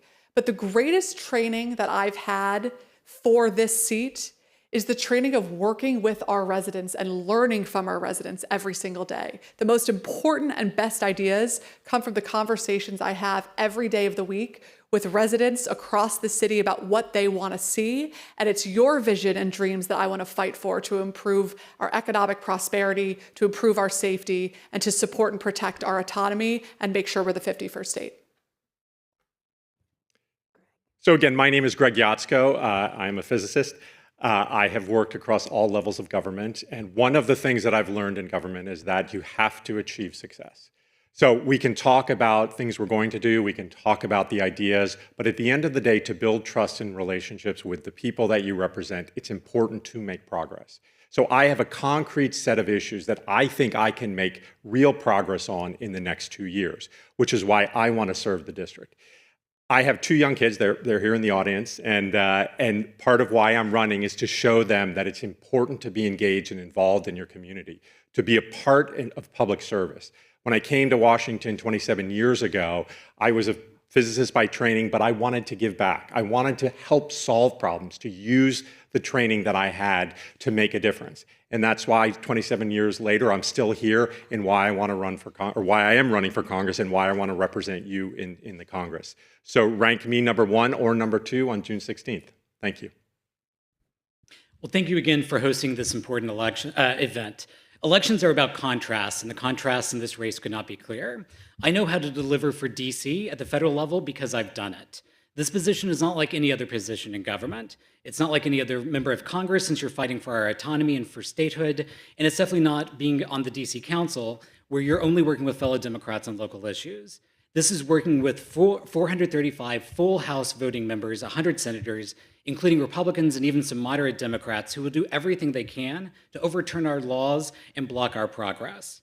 I led the efforts in Congresswoman Norton's office to pass the DC statehood bill for the first time in American history. I fought every single anti-home rule attack for the better part of a decade. I fought to protect our federal employees, and I've been a federal employee in the executive branch of government. I led the effort to increase DC TAG awards by 50%. I fought to have our residents in the Federal Bureau of Prisons be located in facilities near DC and with the necessary program to help them with their reentry. So I know how to deliver for DC at the federal level because I've done it. The time right now is too important for politics as usual. Thank you. Thank you all again for hosting and for everyone for being here and for tuning in. I'm asking for your vote. I am one of two people on this stage who's been a congressional employee in the office of the delegate. I'm one of two people on this stage who've been elected by residents of this city, but I'm the only one who knows every swath of this city. And I don't believe you can represent a city that you don't fully know. This is a time when civil rights are under attack, when home rule is under attack, when the middle class is under attack, and we need a fighter who knows the people and the places that are under attack and knows how to fight back. That is what I've done my entire career. That is why I went to the delegate's office. That is why I left Congresswoman Norton's office to run for the council. That is why I made a U-turn on my own plan and ran for this seat, because this time is too important to have someone elected to represent a city that they don't know, to sit in a seat, a delegate seat where they don't know the full power. We need someone ready to sprint on day one and who has a steel backbone when it is time to fight.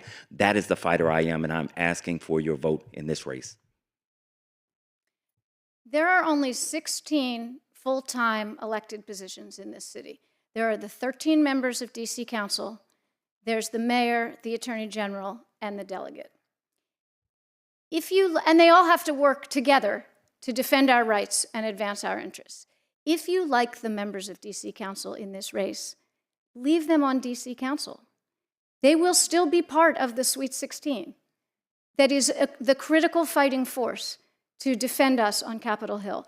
But this one singular job, the delegate to the House of Representatives, is for somebody who has a national reputation and a national track record of fighting for DC and winning on the national stage. Eleanor Holmes Norton didn't come up through DC Council. This job has never been a stepwise promotion from DC Council. This job is for someone who has deep, long-standing, and widespread relationships on Capitol Hill and across the country in the business community, the nonprofit community, the foundation community. I am the only one in the race who has been fighting and winning for DC across 3 decades, across those sectors. And for this special, unusual job that doesn't have a vote, so you have to be twice as talented and twice as disciplined as every other member of Congress, I ask you please to send the person with that national experience. On June 16th, my name will be number 1 on the ballot. I won the lottery. So I will be first. Please rank me first. And I thank you in advance for the opportunity and the privilege to serve this great city.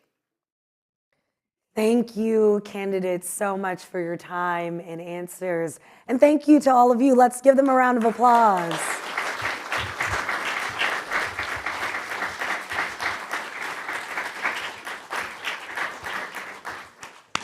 We appreciate your time. And you can exit right behind you. And folks, you all don't go anywhere because we have a mayoral debate coming up in about 4 minutes. All right. All right. I think that works.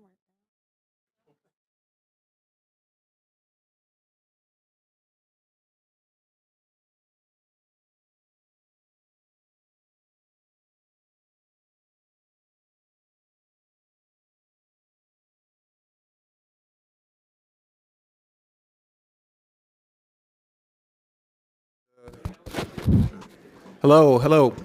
So we have some media availability. If you would just come back through here, if you have one of the press badges, you're able to come through here and do. We have a little bit of space if you would like to talk to any of the candidates back here. We are now going to run some of the commercials for our partner organizations. Please don't go anywhere. We're going to be transitioning into our mayoral debate shortly. Thank you all for being here. Today, Washington decides its future. Public safety, housing, education, representation. These aren't just headlines, they're our lives. And at moments like this, you need more than sound bites. You need the full story.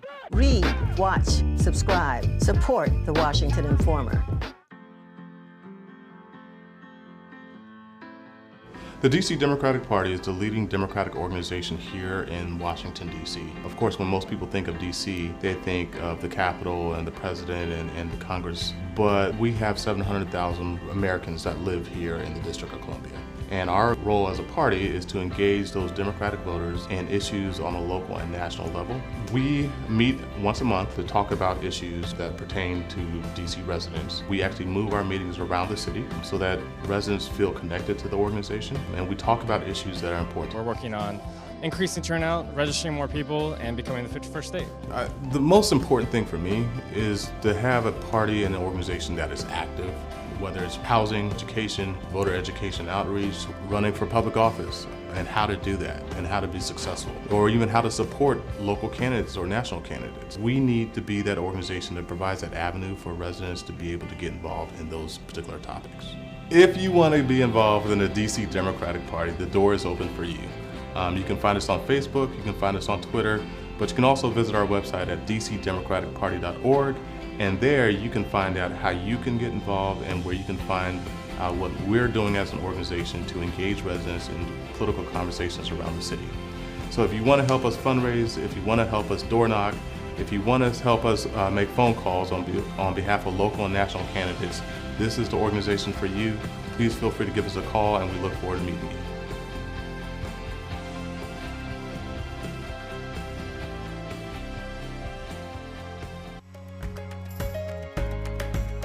We serve families. We support wellness. We create housing. We build futures. We prevent homelessness. We strengthen neighborhoods. GWL believes that every resident deserves opportunity, safety, and respect.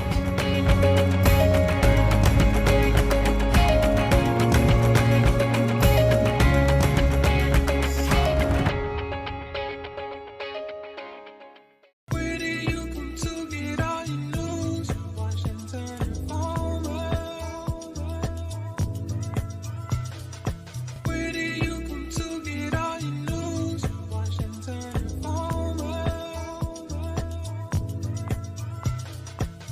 do you come to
Okay, hello everybody. If you would please take your seats, we're about to get started with the next debate, the mayoral debate.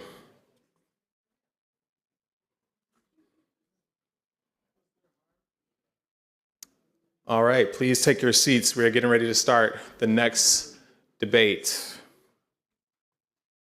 Perfect. Okay, so I want to introduce our next wonderful moderators.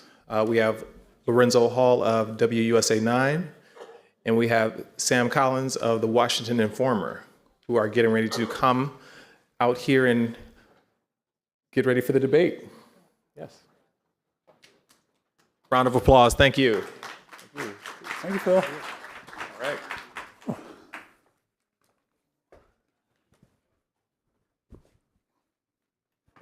right. Hi, everybody. Thanks for spending your Saturday with us. Right.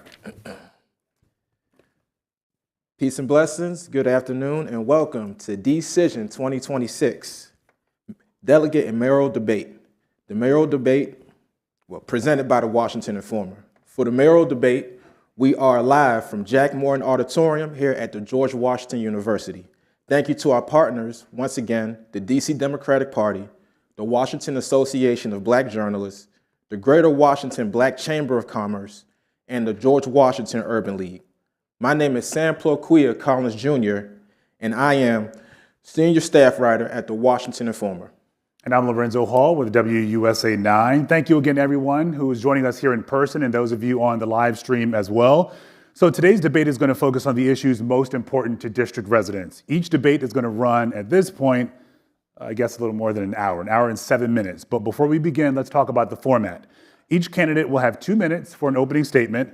We'll then move into 2 rounds of directed questions. In each round, candidates will receive 1 question directed to them and will have 60 seconds to respond. The remaining candidates will have 20 seconds each to offer a response. And we'll ask follow-up questions if time allows. Next, we'll have a lightning round. All candidates will be asked the same 6 questions and will have 30 seconds each to respond. There will be no follow-ups during this portion. Finally, each candidate will have 1 minute for a closing statement. Please note, all questions are asked by the moderators. We will be strictly enforcing time limits to ensure a fair and balanced discussion, and each candidate will receive equal opportunity to respond throughout the debate. We will also ask our audience to remain respectful. Please hold applause until the conclusion of each segment and refrain from any disruptions. This debate is being recorded and live streamed. With that, let's begin.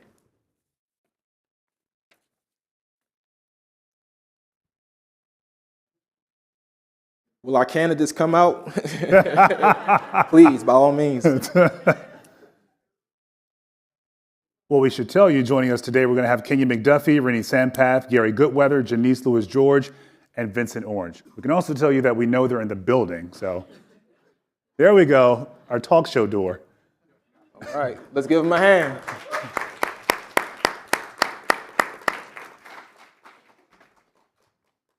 You want to switch?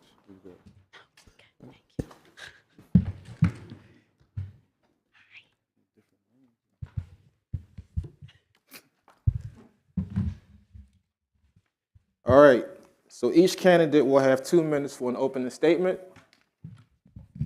We will start to our immediate left with candidate Orange, and we'll work our way down. Well, good afternoon. My name is Vincent Orange. I'm a former Ward 5 and at-large council member, former DC Democrat National Committee man, attorney and a CPA, and a candidate for mayor of the District of Columbia. Our city is at a crossroads. Residents are concerned about public safety, rising costs, struggling schools, and whether government is being fully transparent about our financial future. These are serious challenges, but they're not new to me. I spent my career delivering results for the city, growing our local business economy, expanding workforce opportunities, and bringing investments to communities that need it most. Today, what we need is leadership grounded in measured outcomes, not political moments. My plan is focused on 4 commitments to the people of the District of Columbia. First, My plan is focused on public safety, restoring 4,500 police officers and making sure that we have visible community policing. Second, ensuring that every high school graduate has a pathway, a paid apprenticeship, college, including going to UDC tuition-free, or entrepreneurship, and also just making sure that our students have an opportunity so no one is left behind. Third, we're going to grow our economy through a $2 billion investment in our certified business enterprises. The certified business enterprises economic engine is one that I grew.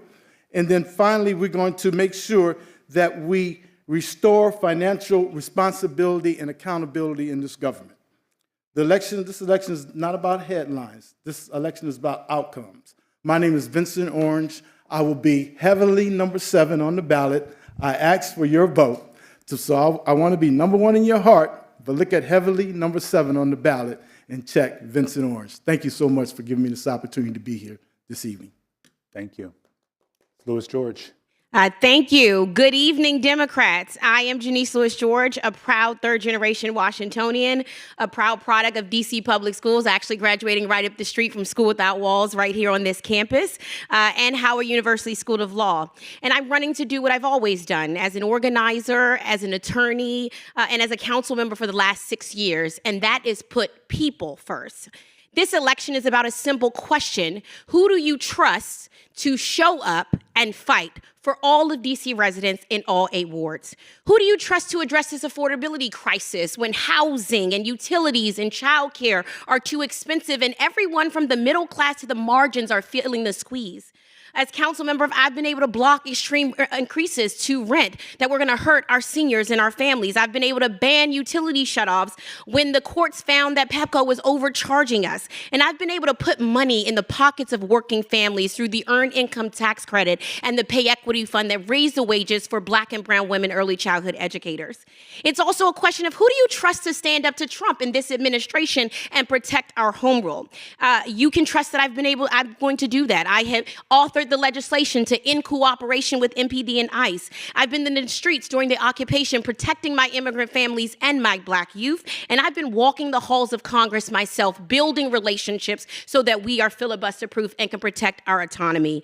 And who do you trust to just make sure that basic government services like 911 and 311 work for you? As council member, I've been able to improve trash collection at multifamily buildings to stop the rats from coming in. I've been able to strengthen traffic safety around schools through my Safe Routes to School Act and get abandoned vehicles off the street through my abandoned vehicles legislation. That's how I've led as council member, with courage and moral clarity. And that's how I'm going to lead as your next mayor. And I look forward to sharing my vision with you tonight and solving it together. Thank you. Gary Goodweather. Good afternoon, everyone. I'm Gary Goodweather. I'm running for mayor because I care, because I love this city, and I want to see every resident, every business thrive. We need to expect more as a city and from our city government. I've spent the past 15 months running for mayor of our city, and everywhere I go, I hear the same things. Everybody wants an affordable city. Everybody wants a safe city. It's how we do it. I was a former United States Army officer, and I took an oath to the Constitution before. When I'm mayor, I'm going to take another oath, and that is to serve our city. I am doing this. I am running for mayor of Washington, D.C., because I feel it is an obligation. I am called to service.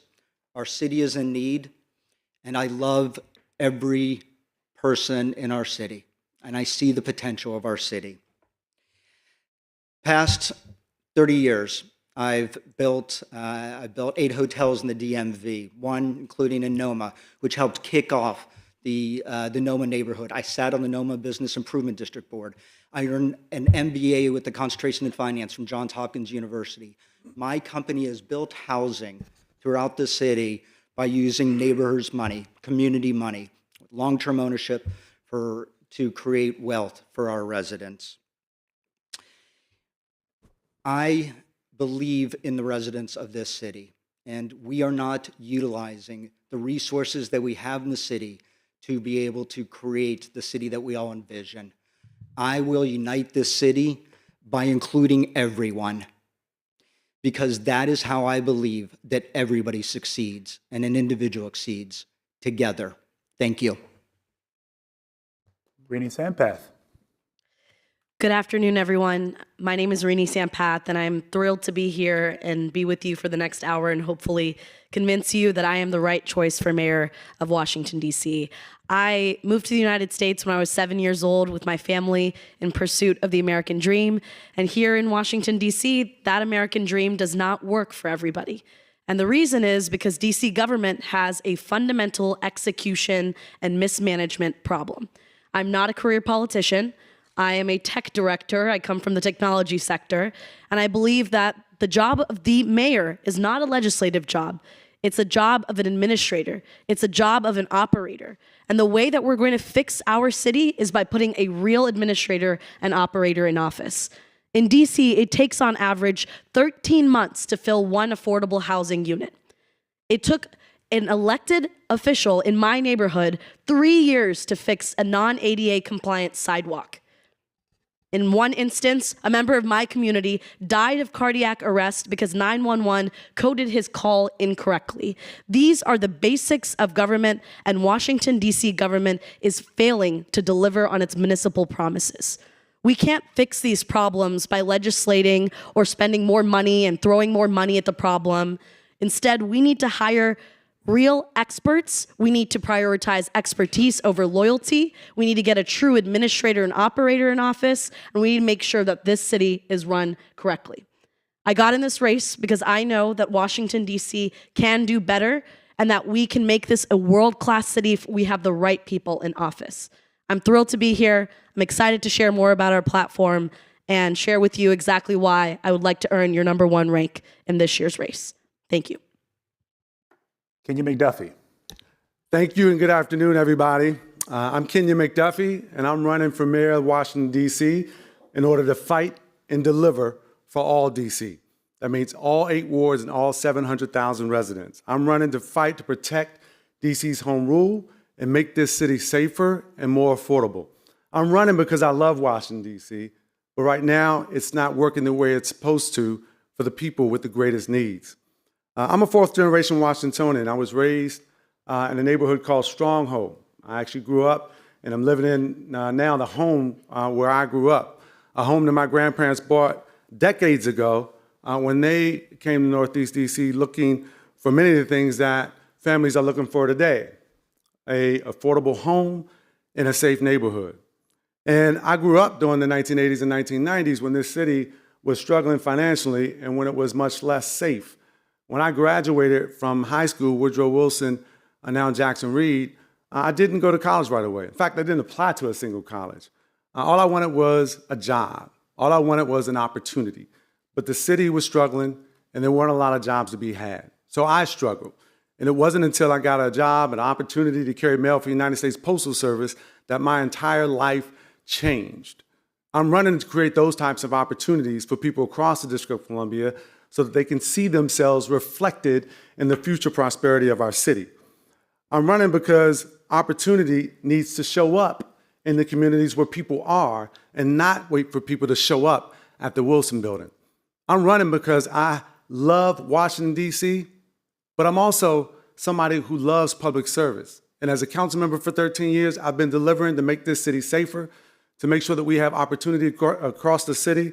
And I'm going to make sure that as mayor, we're going to end cooperation with ICE. We're going to make sure we reduce utility costs, and we're going to keep you safe by holding violent criminals accountable. Thank you, and I ask for your vote.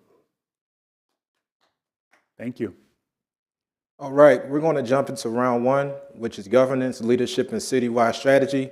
Before we do so, I'm going to once again shout out the Greater Washington Urban League. I said George Washington Urban League earlier.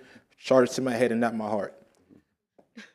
All right, we'll start with candidate McDuffie. You have 1 minute, and your fellow competitors have 20 seconds. Candidate McDuffie, please speak to actions that you've taken during the second Trump administration in response to infringement on D.C. home rule. As mayor, how would you engage the administration, protect D.C. autonomy, and advance the district's interests when the federal government is both a landlord and an adversary? As a council member, I showed up. I showed up at the halls of Congress to meet with members and with staff. I also showed up in conversations with my colleagues about how we strategize.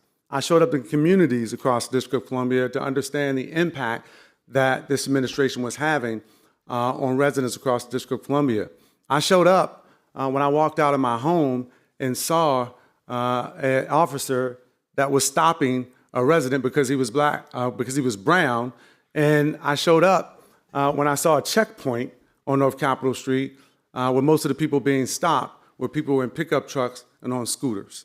I'm going to show up the way that I showed up as a council member, as mayor, putting fairness and justice first always. I'm going to make sure that we, in cooperation with ICE on day one, and make sure that we are working with the Office of the Attorney General to use the litigation where necessary. I'm going to show up every single day of the week for residents of the District of Columbia, but I'm going to work with the federal government where possible and fight back where necessary. Ken DeSampath, 20 seconds.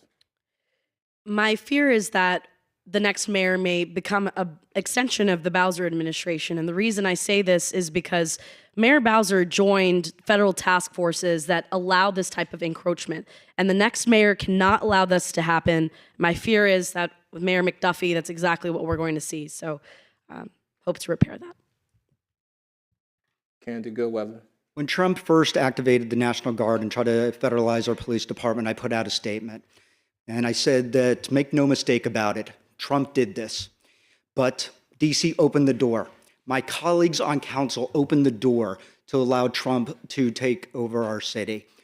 The best thing I'm going to do is create a city that lifts every DC resident up and ensure that our budget is strong so that the administration cannot try to take over one of the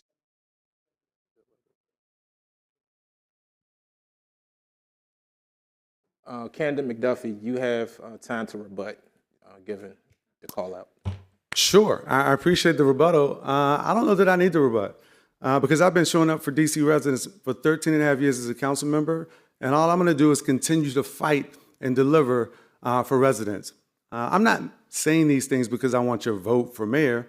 I've been a civil rights attorney in President Obama's Justice Department. I've traveled the country investigating police departments, ensuring that they're engaging with constitutional policing. My track record is replete with the opportunity to make sure that justice lives in the District of Columbia, and I'm going to continue to do it as mayor. Give thanks. Candid Lewis George, please. Thank you. As a daughter of the district, to me, fighting DC autonomy and fighting our statehood is a non-negotiable. That's why I introduced legislation in cooperation between MPD and ICE, which Mr. McDuffie did not sign on to. It's why I've been walking the halls of Congress and having conversations. One of those critical conversations with Hakeem Jeffries, our council had, Mr. McDuffie was not present for those meetings. The State Board of Education members have organized, the Free DC organized. He's not shown up to a single one of those organizations' calls at Congress, walking the halls of Congress, but I have shown up and had those conversations, and we're going to leverage those relationships as well. And I don't believe you can trust someone who says they're going to stand up to Trump when his campaign is taking Trump donor dollars. Yes, well, first and foremost, we will not negotiate in fear, yet we will not fear to negotiate with President Trump in Congress. We will just make it clear what's non-negotiable. Non-negotiable is home rule, non-negotiable is DC autonomy, and non-negotiable is the pursuit of statehood. Other than that, we are going to examine and work with the Attorney General to make sure that we're within the bounds of the law in dealing with the White House. Okay, this next question is for candidate Sampath. How do you plan to balance obligations to marginalized Washingtonians and members of the business community who are often at odds about taxation and how to fund social programs? At the end of the day, it's important for our society in general in DC to recognize that our social safety net programs, all of the things that we care about, pay equity fund, childcare, making sure our LGBTQ community has the mental health support that they need, none of these programs can exist if we don't have a rich tax base. And this is why I am in opposition to some measures like the business activity tax. We need to be attracting businesses to Washington. We need to make sure it's easier for them to thrive. That's also one of the reasons why we as a campaign identified that permitting is extremely difficult in the city. And so we launched a small business permitting concierge. You can go on the website, on our website, and check it out. It actually is functional, and you're able to navigate what is the existing maze of government agencies and departments. DC makes it way too hard to open up a business and sustain a business in DC. That has to change. That's why we need innovative thinking. We need a creative approach, and that's one of the reasons why we need a new generation of leadership in office. Candidate Goodweather. We're going to create an equity map and invest directly in DC residents and DC businesses so we know that where every dollar is going and what the outcome of it is. Our budget is, we've increased our budget 70% over the past 7 years. Our economy is down 8.5%. We need to take a look at the budget and double down on the services that are working. And the ones that aren't, we need to reallocate those dollars somewhere else. Candidate Lewis George. Thank you. The relationship is one that is symbiotic. The businesses need community and community need businesses. And so what we do is we set up a system in which we allow people to be able to afford to live here. When people can afford childcare and people can afford housing and people can afford groceries and utilities, that means those people are going to patronize our businesses. So making it affordable for every DC resident to live here is an incentive for our businesses. It's why things like paid family leave are so important. And I've been fighting to keep these things in place because that's... Candidate Orange. First and foremost, I'm going to be very transparent with the citizens of the District of Columbia. We don't have a money problem. We have a management problem. We have $22 billion, and of that $22 billion, $11.7 billion is generated by DC taxpayers. Yet those dollars are not being spent for their intended purposes. So those purposes need to be examined. What are we doing with all the surplus money? And we need to galvanize those dollars and make sure that we are addressing the citizens of the District of Columbia and the programs that should be funded. We can't do the programs that we need to create more affordable housing, to protect child care subsidy, pay equity, and PKEEP, to make sure that we're engaging with youth and meeting them where they are unless we're growing our economy. We cannot continue to be a one-sector city. We have to grow our economy, and I'm equipped to do that on day one. Thank you. Starting with candidate Goodweather, you have 1 minute. Local news outlets across DC have faced significant financial pressure, reducing coverage of neighborhoods, city government, and community accountability. What is your philosophy on the role of independent local media in the district, and what policies would you pursue to support its sustainability? Yeah, look, I'm experiencing this right now in this campaign, and independent journalism is fundamental to our city, to our democracy, to ensure that this election is actually free and open. So what am I going to do? Number one is that we will create and I'm thinking about it as I talk, but we need to be able to have new revenue sources, sustained revenue sources for our independent media. I contribute to lots of different independent media, but like many nonprofits, unless there is a strong revenue stream, if there is a consistent revenue stream, it is very hard for journalists to be able to do their work and do their work well. So I think that there is an opportunity for the government. When I say the government, I mean other nonprofits and donors to be able to contribute to independent journalism because it benefits everyone. Candidate Lewis George. Yeah, our local media is so critical. They are a part of us as a democracy operating well. It means real oversight and a real look at what's happening. And it also means it gets to center local stories, because in Washington, D.C., oftentimes they refer to Washington, but they're not referring to our neighborhoods. And so for me, that's why I stood outside when many of the post workers were let go, and I stood out there and protested with them because I believe they deserve their jobs. It's also why I introduced legislation, the local news bill, to invest in our local businesses. Candidate Orange, please. Well, I certainly believe in freedom of the press, and I certainly believe in funding the press, but I also think it's a two-way street. If you look at this campaign season, I believe that the local media and press has been letting us down. They do not allow all candidates to come forward and participate in this process. To go back and take the Washington Post's logo. Democracy dies in darkness. And this election season is dying in darkness because we are all not being able to be heard on an equal basis. I'm going to make sure that I speak up whenever I see the types of injustices that happen, whether it's in the local press or otherwise. But I'm also going to make sure that it's easier to start a business in the District of Columbia for whoever wants to do that. Making it easier to start a business allows those folks who want to start independent journalism in the District of Columbia to be able to do so. And so we're going to support the creative economy as well, because a lot of what's happening now are from influencers who are having more access to information and sharing it than some of the journalists that we have too. Okay, this question is for candidate Louis George. Oh, go ahead. Candidate Sam. Oh, excuse me, sorry. Candidate All good. Beth.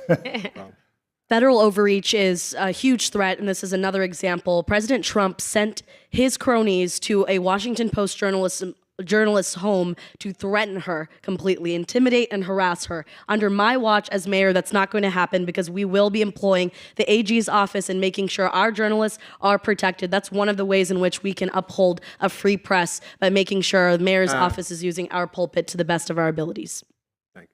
Now we'll go. All right, candidate Louis George, do you believe the current CBE structure goes far enough to prioritize DC resident-owned businesses, or should the district create a separate tier with stronger contracting preference? And how would you ensure that policy delivers real economic impact? Yes. One of the first things I did when I got to the council was actually fight for us to fund our disparity study. The disparity study was one that we were able to get an opportunity to see that many of our small businesses, CBEs, women-owned businesses, were not getting their fair share of contracts in our city. I did ask my colleague, who was then chair of Business and Economic Development, to host a hearing on the findings of that disparity study, and he never would host a hearing on it. It's important to note that that disparity study gave us recommendations for how we could do better by women and minority-owned businesses. And as mayor, I'm going to use that study's recommendations and implement them to ensure that our small and minority businesses have an opportunity. I also want to note to the question about our media, open meetings was one of the ways we help support our local media. And I was the council member who voted against twice closing open meetings when my colleague, Mr. McDuffie, voted to close those meetings. If you want to support local journalism, open the meetings up and let them see real democracy in action. Thank you. Candidate Orange.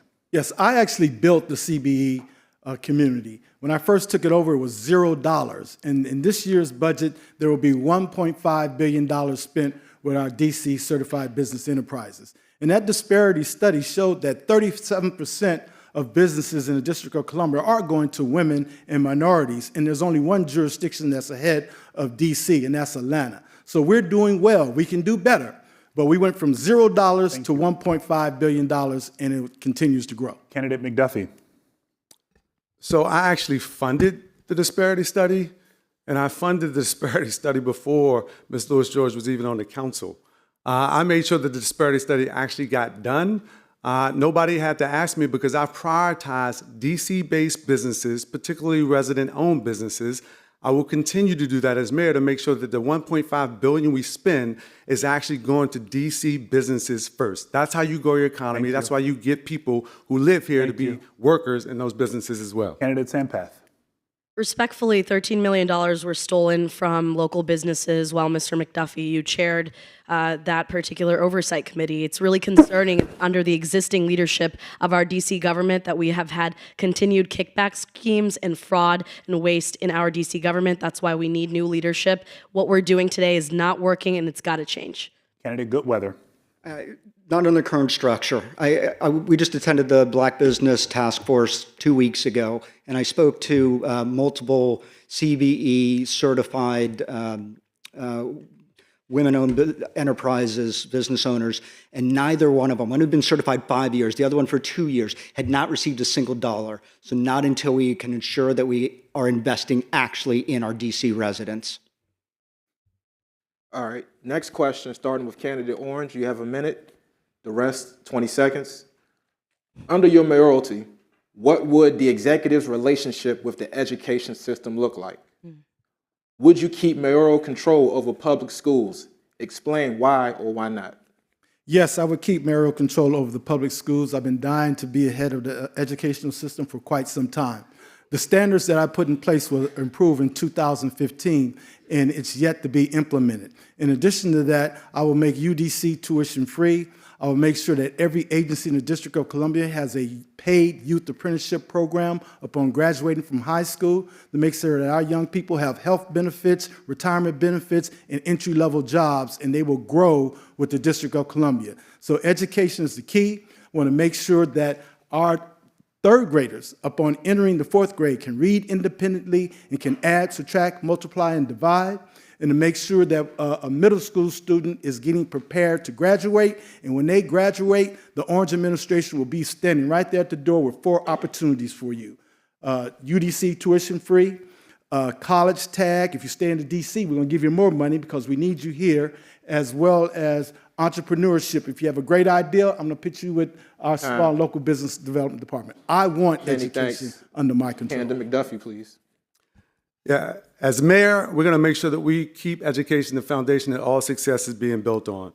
We're going to address overcrowding in overcrowded schools west of the park by making better quality schools east of the park. We're going to make sure we address absenteeism and fund special education to the amount that it requires. We're going to make sure we focus on early literacy and trades and apprenticeships for our middle school students, giving them early access to jobs that are being created projects across the district. Candace Sampath. Mayoral control or not, one thing's for sure, our existing leadership and career politicians have ensured that we don't have the outcomes despite having the highest spending per pupil in Washington, D.C. We have instead a school-to-prison pipeline with 3 times the national average for incarceration of young Black boys and girls in the city. That's unacceptable. That's got to change, and that's going to happen when we invest in our youth, make sure there's mental health counselors instead of school resource officers, and make our outcomes better. Yes, I am going to maintain control over the schools under my administration because it is my responsibility to ensure that every child receives an outstanding education, regardless of their needs. I'm also going to make sure that every educational professional is a subject matter expert, and that they are mission driven. The mission being educating our children. If not, find somebody else. Candy Lewis George, please. Thank you. For me, education starts at birth to 3 all the way through to age 22, and we want to make sure students have access to opportunity. Under my administration, the chancellor will still report to me. However, I will work towards OSSI being an independent state education agency so we can have real checks and balances and oversight in our administration. I will also be addressing chronic absenteeism because if our students aren't in school, we can't close the literacy and math gap at all. Thank you. That concludes round 1. Give our candidates a round of applause. Okay, so round 2 is going to focus on services, equity, and community impact. This question is for candidate McDuffie. You get 1 minute. The other candidates get 20 seconds to respond. So what are your thoughts on the Department of Behavioral Health's current in-school behavioral health model, particularly as it relates to a reduced reliance on community-based organizations? How would you ensure that CBOs remain meaningfully included in supporting the mental wellness of young people? So when it comes to equity, I've been a champion for the District of Columbia to make sure they do all of its work through the lens of equity, whether it is Department of Behavioral Health or any other agency. It's the reason why I authored the Racial Equity Achieved Results Act, which established the Council's Office on Racial Equity and the Mayor's Office on Racial Equity. When I'm Mayor of the District of Columbia, we're actually going to fully fund the Mayor's actual Office on Racial Equity so that it's doing its work properly, and we're measuring performance across agencies, including at DBH. We can take one agency, or we can take a stronger approach, a bolder approach, to make sure that all the work that government does is through the lens of racial equity. It's the only way in Washington, D.C. that we're going to actually make this city more racially equitable, more socially just, and more economically inclusive. And so I've been a champion for equity across agencies. The Department of Behavioral Health is just one of those agencies where we need to make sure that we are leaning all the way in to the resources that are necessary to achieve the outcomes that District of Columbia residents deserve. Okay, thank you. Candidate Sampath. After going through all of the DC auditors' reports, my fear here is that the DC sets benchmarks for itself but consistently misses them. I'll give you one example. A couple of years ago, we decided that we were going to get 1 mental health counselor in every single school in DC. Has that happened? No. Instead, we have school resource officers who are contributing to the demonization of our young people, and that's got to change. And so one of the ways we need to attack this problem is make sure we have real behavioral health help. Candidate Goodweather. I'm going to create an Office of Inclusion to ensure that every DC resident's voice is heard. And I think that we need to start looking at our city in a much more inclusive way and under the lens of that we are all human beings and that everyone deserves the opportunity to be successful. Candidate Louis George. Yeah. We have to ensure that we have the right pipeline and enough people to do the work. And that's why one of my key points is we're going to be leveraging our city as a university town. We have great universities, and all of these universities have schools of social work and mental health and support. And we want to make sure that our young people can learn how to get those jobs and training, go to our universities, and come work for district residents. So for me, it's going to be about plugging that pipeline in so we have enough caseworkers and crisis responders to do the critical work, but work with our CBOs who have relationships. Thank you. I'm the only candidate that accepted the invitation to visit the Hillcrest Medical Center at 9th and Rhode Island Avenue. I'm the only candidate up here that last week went and attended the anniversary of Cedar Hill Regional Medical Center. And I say that because those two work hand in hand. Those community-based operations provide employees or provide staffing there at the Cedar Hill. They also learned that they also provide staffing in some of the schools. So I'm not going to throw the baby out with the bathwater. Everybody wants to act like they want to start all over. We can't start all over. We have Time. Next question, starting with candidate Sampath. With major investments to make the Anacostia River a recreational destination, what specific steps would you take to ensure it is truly safe for swimming and fishing? 1 minute. One thing's for sure, here in DC, we don't take environmental and climate justice seriously.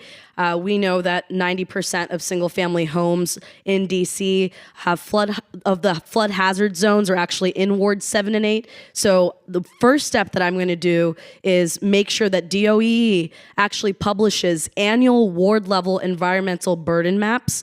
In other words, we're going to see in a publicly available dashboard contaminated sites, air quality, flood risk, and that's not something that exists today. So that's got to change.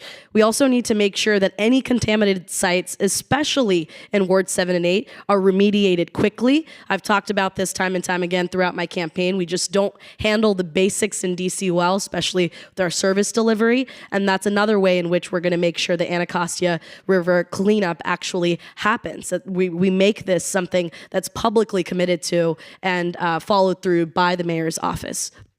All right, candidate Goodweather, 20 seconds. DC Water has planned to clean up the Anacostia and is executing on some of it. There's also a lot of nonprofits that are doing really good work to clean it up. I think in this case, we need to make sure that all those organizations have the right funding to be able to ultimately make the Anacostia swimmable. Candidate Louis George. Yes, I believe we need to address one of the biggest issues. The number one pollutant in our Anacostia River are bottles, plastic bottles. These plastic bottles are washing up in our river. They have what we call microplastics, and those microplastics cause cancer and fertility issues across the district. And so I have been supporting us getting rid of bottles in the river by incentivizing people to actually recycle and bring back those bottles so we could utilize them via the bottle bill. I think it's one of the best things we can do to actually help our Anacostia. Candidate Orange, please. Yes. Yeah, one of the first things I will do as mayor is to have an environmental summit with Governor Westmore and Governor Spanberger. We need to make sure that we are addressing this as a DMV problem. And this is a regional problem, and we all have to chip in and make sure that we are addressing our waterways, we're addressing environmental concerns, because what happens in Maryland, it flows down to us. Time. And we need to work together. Candidate McDuffie. As Ward 5 council member, I champion environmental justice across Ward 5, a ward that had been used to being a dumping ground. We turned things around. We made sure that there was things being done in Ivy City with the environment. And as mayor, I'm going to make sure that we're fighting to clean up the Anacostia, but we're also going to make sure there's zero emission city fleets so they're not polluting neighborhoods like they are today. Full lead-free DC implementation, as well as expand community solar. We're going to make sure that we take the work that DC is doing in the environment to the next level, leaning in to environmental. This next question is for candidate Goodweather. Again, all the other candidates have 20 seconds to respond. The RFK campus redevelopment will bring major investment to DC's Ward 7, but residents worry about displacement. So what steps will you take to ensure that DC residents living near the stadium right now can remain rooted in their neighborhood? Number one, let's just be clear about that deal. It will go down in American history is the #1 or #2 largest developer giveaway, and I've done development. That is not economic development because it does not put money directly in DC residents' pockets. So what are we going to do? First of all is I am creating a civic-wide core. It's a workforce development program, and it will ensure that all the DC residents have the skills and the pre-qualifications to directly get work, to get business from all the contractors and be able to start their own businesses to be able to receive dollars from the District of Columbia. It is about ensuring that the dollars that we as a city are using go directly into DC residents' pockets and businesses. Thank you. Candidate Louis George. Thank you. As you know, I fought to the very end. Myself and Councilmember Parker fought to the very end to ensure that RFK had project labor agreements and labor peace agreements. That was district dollars and district jobs for district residents with actual benefits. I also fought for us to have a displacement fund. And unfortunately, my colleague, Mr. McDuffie, voted against it, so we weren't able to create a displacement fund. But what we are going to do is also ensure that any development in that property go to Ward 7 and 8 and 6, 5 residents who surround that. Candidate Orange. As mayor of the District of Columbia, that project will have to come to fruition during my administration. And I will ensure that folks east of the river have a seat at the table and make sure that there's good, affordable housing. And I'm not talking about 80% of the AMI. I'm down at 40, 50% of the AMI. I'm going to make sure that citizens east of the river are able to get jobs and opportunities there. And I'm also going to address the issue at Langston Golf Course that should be a part of that whole model as well. Candidate McDuffie. So I was pleased and really proud to be able to be at the table to help negotiate the deal for the District of Columbia. I was pleased to be able to negotiate the Community Reinvestment Fund that is going to send millions of dollars to prevent displacement at that site. And we worked out a $50 million CBA that's creating jobs. We prioritize Wards 7, 8, and 5 first and contracts first. Candidate Sampath. DC government has an execution problem, and every development plan should be paired with a race and equity plan. So we make sure that there's actual forward thinking. 6,000 homes are supposed to be built with the RFK Stadium, but only 30% are affordable, and the delivery has already been pushed back. We need to make sure that we're protecting our renters' rights in that region. And it's YIMBYism, but it's also we have to protect our renters. That's the reality of the situation. So under my administration, we will have an equity plan that names how we will do exactly that. Next question, we'll start with candidate Louis George. You have 1 minute. Of the candidates, 20 seconds. Public charter school leaders have long raised concerns about equitable funding, including support for fixed costs, early childhood services, and workforce programs. With public schools and public charter schools now serving nearly an equal share of district students, how would you address these concerns and ensure equitable funding across both systems? Yeah. As a mayor, it's important that you understand all of our students go to all of our schools, and public charter schools and public schools are public schools. And so when it comes to that, there's no playing games with our young people. They deserve investment. The one way we can fix that is by making every dollar go through the USPSF funding model, which is what is not happening now, and then there's the major issue. So every dollar will go through that same USPF funding model so that we can ensure the equity that is deserved there across both sectors. And many of these issues we face together, public safety, transportation, and closing gaps. And so for me, we are one education system, and our children's success is what that is at the top of my mind. Thank you. Candidate Orange. I stand here before you as a better chance student, having had the best of public school education and having had the best of private school education. So I support both. At the end of the day, I want an educated person that's ready for opportunities. And so it really doesn't matter where they're educated at, but we need to make sure that they have equal services, that there's equal funding, and that everyone can rise through whatever educational system they find themselves involved in. Many thanks. Candidate McDuffie. I'm going to say it again. Education is the foundation upon which success is built on. We need to have stronger DC public schools and DC public charter schools. We need to make sure that the DC public schools and DC public charter schools in the highest needs areas get all the funding that they deserve. Under the law, it was required that the UPSFF follow the student. We're going to make sure that the money goes both for operations and for facilities for DCPS and DCPCS. Give thanks. Candidate Sampath, please. We need to adjust the per pupil formula so that it adjusts for inflation every year, because the reality is that the state of our facilities, our HVAC systems, there are schools in DC that don't have heat, particularly in Ward 7 and 8. And in order for us to do that, we need to make sure we're managing our money correctly. And that's not what DC government is good at today. We need a true manager in that CEO's office, making sure that that money gets to exactly where it needs to go. Many thanks. Candidate Goodweather.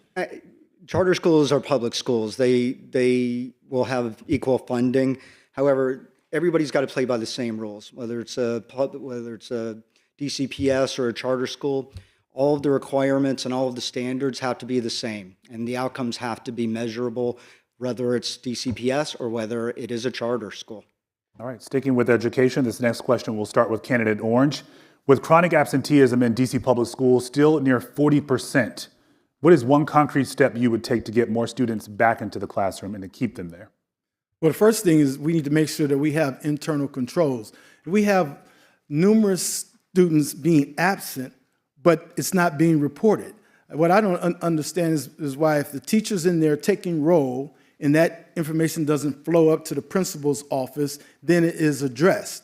In addition to that, we need to understand, why are our kids missing school? Is there something going on at home? Is it that they're not being accepted in the school environment? Is it that they need special services? I know for our 3 and 4-year-olds, we need to make sure that we're assessing their eyesight. We're assessing their ears so they can hear. And then make sure there's nothing going on in the home so they can take that seat as a kindergartner. We need to examine the curriculum to make sure that we have a curriculum in place that's going to provide the students with success when they sit for that assessment in the 4th grade. So it's a comprehensive approach to this. Wraparound services are needed, and we need to get into the homes and find out what is actually going on. But we must hold the chancellor, the principal, the teachers, and the parents accountable, because it takes all of us to ensure that that student is going to be in class. Candidate McDuffie. Absenteeism, chronic absenteeism, and truancy are way too high in our public schools. And we need to meet parents where they are to make sure that young folks, students in our public schools, are getting all the supports and services that they need so that they're ready to learn once they get to the school building. We need to make sure the resources are in the communities where these kids are coming from so that we can address chronic absenteeism, because then if you don't, it leads to truancy. Thank you. Candidate Sampath. We have to remember that with a topic like this, punishing parents is never going to work. So I just want to make that clear. Crime across the board by locking up parents for anything from truancy to juvenile crime is not going to work. We have to address the root cause of a lot of these problems, and that has to do with real relationship touch points. There's proven research that if we're able to reach out to the parents, go to the family homes, and see what is going on, we're going to be able to see significant improvements in students showing up to school. Candidate Goodweather. We're going to hire more social workers, mental health professionals, and I will say this until I don't need to say it again, mental health is health. We're going to hire more special educators. We know that high impact training works. We need to ensure that our kids want to go to school, that they feel that they've got a purpose and belonging. And I have a youth track in my civic corps to ensure that they have the resources, and that the community steps in when it needs to. Candidate Louis George. Yeah, we're going to have one agency assigned to addressing chronic absenteeism. Right now, we have 5 agencies, and that's why we lose students. We're going to invest in home visiting homes and figuring out why are children not in school, and then partnering those parents who need more support with our collaboratives throughout the city, our family collaboratives. We are going to invest in after-school and before-school programming, and we're going to invest in music, arts, and sports so young people are excited to come to school and have the mentorship they need through those investments. Thank you. All right, family, we are going into the mayoral quick hitters. Each candidate will have 30 seconds to answer these questions. We'll start with candidate McDuffie. DC voters will use ranked choice voting for the very first time in this election. What do you want voters to consider when deciding how to rank candidates beyond their first choice?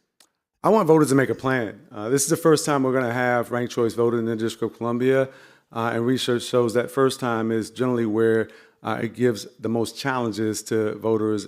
And so I want to make sure that voters in the District of Columbia are doing their research and making a plan about how they want to vote. But in the race for mayor, I want to make it really easy for them. I'm #1 on the ballot. I want you to rank me number one. Candace Sampath. I think ranked choice voting is one of the best things that happened to our city because fundamentally it allows new voices, even like me or Mr. Goodweather, to jump into this race and have a shot at this thing. And so if you're out there and you are thinking about your favorite candidate, rank them number one. Hopefully that's me. And then for your second candidate, think about that person who's also holding similar values to your number one candidate. Who's that person who's going to stand up for our communities who are most impacted? Who's not going to be a continuation of our existing administration that has failed so many of our Washington, D.C. residents? That's the way I want our residents to think about this year's RCV. All right, go ahead. I didn't jump into this race. I've been running for 15 months because I want to serve our city. With regards to ranked choice voting, this is a game changer, and I really want everybody to understand that. Please, please get educated on how the system works. It's actually not as hard as people say that it is or think what you've been told. Number one is when you're looking at candidates, look at who, as some of my colleagues say, shows up every day, 7 days a week, and doesn't just say they show up, but truly cares about our city and wants to see every resident's success. Many thanks, candidate Lewis George. Yeah, I'm so excited about this ranked choice voting race. And I have said it again. I think people should judge based on who do you trust to show up and fight for all residents in all 8 wards of this city based on their experience and based on their record. Who do you trust to lead with moral clarity and courage? And I hope that answer is ranking me first as your choice for mayor. Janice, you didn't even show up for your own ward last week during the Ward 4 Faith Leaders and Concerned Seniors Forum. We were waiting for you. You know what? And I called them and let them know that I was still also at another forum on that and another. Let them know while we were waiting. No, I emailed. I already texted them and Time. I texted them. Time. Yeah, I did. I reached out to the Ward 4 faith leaders and let them. Okay. Candidate Orange. Well, first and foremost, I just want all the voters to know that ranked choice is extremely important because none of the candidates up here are going to get 50% on the first go around. So that's the reason why that second choice is extremely important. And also know this, the first shall be last and the last shall be first. Hey, I'm Heavenly Seven, I'm number one in your heart, and I'm looking to be first on June 16th. Absolutely. Okay. I love this question here. And this one we'll start with candidate McDuffie. What's your strategy to foster an amicable, collaborative relationship with the DC Council? My strategy is to continue to make sure that we engage and meet people where they are. I've had a successful track record of authoring some of the most transformational legislation and recent history of the DC Council, and it's largely because of the ability to work across differences. It's been an approach that I've taken in public service, but it's also values that are steeped in my upbringing. When I prioritize respect, I prioritize dignity, I prioritize civility, something that is sorely needed in our politics these days. Yeah. Candidate Sampath. I think the first and most important trait has to be honesty and integrity. We can't have secretiveness between DC Council and mayor, or I should say more so the mayor in this case. Mayor Bowser vetoed a bill that would have allowed us to have greater transparency and insight into force that's being used in our communities by law enforcement. The will of the people should have been respected by Mayor Bowser in that instance. It would have made our safer communities far safer, but instead we got a result that we have today, which is the Mayor Bowser continuing to stand on her pulpit and go ahead and govern the way that she wants. And so the secretive must end. We must prioritize honesty. Candidate Goodweather. It's my job as mayor to lead. It's to lead the city and to create a vision for everyone and focus on the details. I will work with council to be able to not just every week, every day if needed, because the communication between the council and the mayor is imperative. And it is also my job to have council members understand why it benefits their residents, why it benefits their constituencies. Candidate Lewis George. Thank you. This is one of the reasons I'm running, because in this moment when we are fighting these crises from housing to the Trump administration, we need an administration that is working together with the DC Council and Attorney General Brian Schwab. We got to be all on the same page and fighting and working strategically together. And that looks like having meetings together, working on our budget together, having a budget meeting where we come together and say, what are our priorities? What are we going to do? Using our oversight of our agencies from other council members and saying, hey, you're really good in health. Help me understand how my agencies can perform better. Because the understanding is that when we work together, government works better for the people of this city, and that's who we all ultimately serve. Candidate Orange. I'm going to always be transparent with you. What this is all about is, can you count? If you can count to 7, you get your bill passed. As mayor of the District of Columbia, I'm going to be counting on 5, because if I have a veto, the only way it can be overruled is if they come up with 9. I need to come up with 5. I'm the most accomplished legislator up here. I had at least 40 pieces of legislation that have passed, and you get to touch and feel the Vincent Orange legislation throughout this entire city. In economic development, school modernization, school recreation, minimum wage, DC Emancipation Day. It was all because I learned how to count. 7 and 9. All right, next question. We're starting with candidate Sampath. What's your strategy to increase housing affordability for district families? Housing affordability needs to be viewed in 3 simple ways. One, we have to build more. We have to also protect our renters while we build more. And we need to lease up units faster. I mentioned earlier in my opening remarks, it takes 13 months on average to fill one affordable housing unit in DC, and that's because of the city's mismanagement and inability to execute. And when it comes to building more, we have a lot of really slow permitting abilities. We need to make sure we're upzoning, single-stair housing up to 8 stories, eliminating parking minimums near transit. These are all simple ways in which we can allow DC to actually build and bring the cost of housing far lower. Candidate Goodweather. Number one is we're going to completely revamp the permitting and approval process here in Washington, D.C. I've spent the past 30 years building in this city, and about 10%, 15% of our costs are just to get started.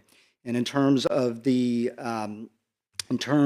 actually creating affordable housing, it is, we have to determine what that means, who is affordable.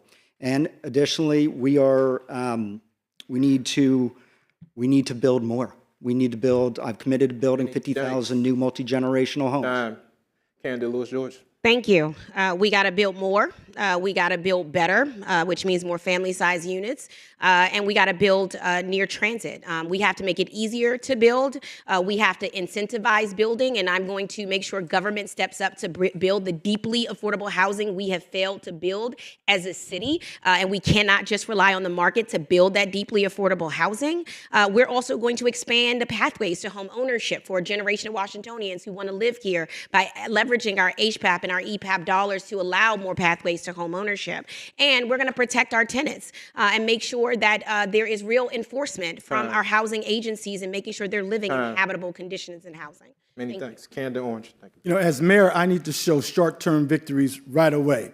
I'm going to take the $100 million that's put in the Housing Production Trust Fund on an annual basis, and I'm going to build 1,600 square feet units. Those units are going to be for first responders, they're going to be for seniors, and it's going to be for students that just graduated from college and minimum wage workers. And that $100 million, our certified business enterprises will be the one to build those units that's costing $75,000. Once I get that victory in the first year, then everybody's going to get on board the same way they have when I've had other victories, and you have to work to get on board. I don't care about the bureaucracy because I'm the mayor, and I'm going to get it done. Appreciate you. Candidate McDuffie. Every resident in the District of Columbia deserves to live in a safe and affordable home. We have to build more housing across incomes, including deeply affordable housing, and we have to do it faster. As mayor, I'm going to make sure that we cut permit time so that it doesn't take as long to pull a permit to build the housing that we need. I'm going to make sure that we reduce the costs associated with building housing, especially the per unit affordable housing costs. We're going to make sure that we build 12,000 units of new affordable housing, preserve 20,000 units, and build 1,500 family-size units in my first term. Thank you. So DC's juvenile curfew policies are under active debate right now. Should the city expand curfew enforcement or shift toward alternative solutions? Candidate Goodweather, we'll start with you. Sorry, will you kindly ask the question again? DC's juvenile curfew policies are under active debate. Should the city expand curfew enforcement or shift toward alternative solutions? Not necessarily expand them. Look, curfews are an extreme measure. And if you have curfews in place, it means that there is a fundamental failure of the structures that are the existing structures. And you need to make sure that you have a timeline to get out and a remediation path. As I've mentioned, I'm creating this citywide civic corps where our youth has a place to be mentored and has a place to get real skills and a place of purpose and belonging. Thank you. Thank you. Candidate Lewis George. Thank you. As many know, I voted for the youth curfew in the past as a tool. But I think as an executive, you have to choose when you use tools, and you have to use them wisely. And I do not think it's wise to use this curfew tool right now when we are under federal siege by the federal government. We have armed troops who are enforcing curfew on our children, and we cannot risk our children having enforcement by federal agents who are not trained in de-escalation and who are not accountable to the DC government through any form of accountability. I went to Navy Yard myself, and I saw 7-year-olds frightened to go up the escalator because they saw armed troops. That's not how we lead in this moment, and that's not how we leave our youth and our families at risk. Candidate Orange. Very clear. Prevention when possible, enforcement when necessary, and opportunity for all. If I have to use the curfew to stop action, then I'm going to use the curfew. But at the same time, as mayor, and what I don't understand from the council and the mayor, you can open up the recreation centers right now. You control them. You can open up these facilities and allow these kids to come in right now. What is the problem? It's all this rhetoric and it's all this talk. You're doing nothing. Like James Brown says, talking loud and doing nothing. And you got the power. That's what I don't get. You have the power to address the issue. Do your job and address the issue. Candidate McDuffie. Yes, we should extend the curfew, but it is only a temporary measure. We have a really serious situation right now with young folks who are showing up by the hundreds, risking their own safety and the safety of others. To do nothing is a dereliction of duty. And so we need a curfew temporarily, and we need to continue to address the root causes of crime so that we're showing up for young folks in the communities where they are, so they have no reason to go up and show up at Navy Yard or U Street or someplace else. We have to show up for young folks with opportunity, with the same urgency as if somebody's called 911. Thank you. Candidate's empath. The fact that we even have the curfew up for debate is a excellent example of how DC government has failed young people. The fact that this is even on the table.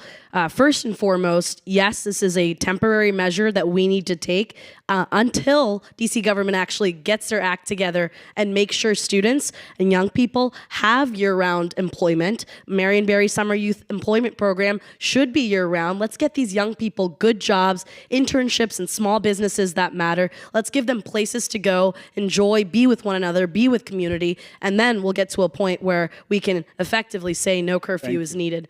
Thank you. All right, next and final question among our quick hitters. We'll start with candidate Lewis George. Should the city actively push for more in-office work to support the local economy, or should the city adapt to long-term remote work trends? I think it's a great question. Obviously, after the pandemic, work has changed and people are just not going in person to jobs like they used to. We are in the age of Zoom meetings. And so we have to be careful and thoughtful about that because we don't want to lose workers, which many people do because they want to put in these stringent codes of like everybody has to be in the office at the every single day. That's just not the reality anymore. And so I think we have to have a real conversation, work with our government workers, and many who I'm proud to be endorsed by because we've had these conversations and allow them the flexibility they need to be able to be parents, to be able to be caretakers, but also make sure they're getting their jobs done and meeting the metrics. And I think there's a balance there that really values our workers and value the work that we need to do. Appreciate you. Candidate Orange. Hey, listen, without vision, the people shall perish. We don't have vision. We're not pivoting to our new economy. I'm upset that Prince George's County is getting the Sphere. The Sphere should be at New York Avenue when you come into the city. We have to pivot to become a family entertainment destination. The same way Las Vegas, they pivoted because they knew they couldn't just count on gambling. So they now attract families. All the activities there for family. Our greatest products are restaurants, theaters, tourism. We get 25 to 35 million people coming to our city on an annual basis, and we need to make sure we attract more. Many thanks. Candidate McDuffie. We need to give residents and tourists a different experience. We can't continue to be a sleepy government town. We have to make sure that we are investing in marketing this city and telling a different story about all the things you can do in Washington, D.C. Sure, we're the home to monuments, museums, and the mall, and those are great things that are really stability for our economy. But the reality is we have to give people a different experience by focusing on Destination DC, Events DC, and making it more attractive to be in Washington, D.C., both for workers and for visitors. Candidate Sampath. My background, I've been the chief of staff over an organization of over 400 people. I have a human capital change management background. This is what I've studied, I've learned, I've spent my career doing. At the end of the day, we shouldn't be, as a government, dictating how these businesses should be run. What we do need is more businesses. So let's bring the jobs to DC. We're first in the nation for first-year business failures. Let's make it easier for businesses to actually operate, reform our tax code, make sure permitting is easier, make sure the businesses have resources and mentors so they can navigate a very complicated cycle. And so when we bring more jobs to DC, then we'll have a different conversation on how they want to actually operate their businesses. Thank you. Candidate Goodweather. I consult for universities and nonprofits on the workplace environment, as well as return to the office. Here in Washington, D.C., it's not one or the other, and it is not forcing any business. We are not in the business, the government is not in the business to tell businesses how to do what they do. It is also important that we build a city where that is affordable, that DC residents can work in, can live in, can send their kids to school in, so that we are all, the city that I envision is one that you can do all of it in our city. Thank you. Survived our quick hitters. Thank you. It is time now for closing statements. Each candidate gets 1 minute. We will start with candidate Orange. Ladies and gentlemen, I just want you to remember one thing. Washington, D.C. deserves leadership that delivers results. Leadership that delivers results. Check out the record. Go to ChatGPT. Put us all in there. Check out the record. I have delivered in economic development, school modernization, recreation centers, Emancipation Day, minimum wage, make sure our children got their books for their core subjects, got the tip wage workers 5 days of sick leave pay, made sure and negotiated the existence of both restaurants and food trucks to be in this city. I have been there. I know how it works. Plus, I come to the table with a different vision. It's a new vision, but we have the energy to get it done. We're going to pivot and make sure that the District of Columbia runs well. We're going to jumpstart our community, jumpstart our economy. I did it with the certified business enterprises, took them from $0. Look at the fiscal year 2026 budget, $1.5 billion for CBEs. And there's more to come in an Orange administration. Heavenly 7 on your ballot. Candidate Louis George. Thank you. DC Democrats, this is time for a new time here in our city. The status quo isn't going to cut it. The Democratic Party in this city has to be the party of working people and working families, because many of us from the middle class to the margins are feeling this affordability crisis. And you deserve a mayor who's going to stand up and address this affordability crisis, from housing to utilities to childcare. We have a plan to make sure families can actually afford to live here. You need someone who's ready to stand up to this administration to protect our immigrant communities, to protect our Black youth, to protect our seniors who deserve a place in the city that they have built. We need leadership that is going to fight for residents in all 8 wards of this city and understand that equality and equity are not the same thing. And you need to pour into the communities that we have left behind. That is why I have stood up to run. That is what I've been doing as a council member, standing up for the residents of this city, because I know that DC is better when working families can stay here, when we fight back for our city and for our statehood and our autonomy, and we are a city that actually takes care of each other. I hope that you will rank me first for mayor so we can have a people-first city that you all can believe in. Thank you. Good weather. We do need to expect more from our city and from our city government. And I will create a city that is affordable. And what that means is that every child can receive an outstanding education, regardless of their needs. It will be a city that is not just feel safe, but truly safe. 3 things that I'm going to do immediately is create a citywide civic corps that is dedicated to service and to provide our DC residents with the skills and the mentorship that they need to thrive. I'm going to completely revamp the Department of Buildings and professional licensing. Trying to get a license and having it costly is unacceptable when we are trying to promote business here in our city. And I'm going to appoint experts in every part of our leadership, and they will be mission driven. The election is ranked choice voting. I'm asking for your #1 choice, and I very much want to be your mayor, and I look forward to serving you. Thank you. Candidate Sampath. Community, thank you so much for being here, for taking the time to spend this afternoon with us. My name is Rini Sampath, and I'm proud to be in this race. My grandmother had a first grade education. My grandfather had a 7th grade education, and now I'm standing before you as the first South Asian person to make the mayoral ballot in DC history.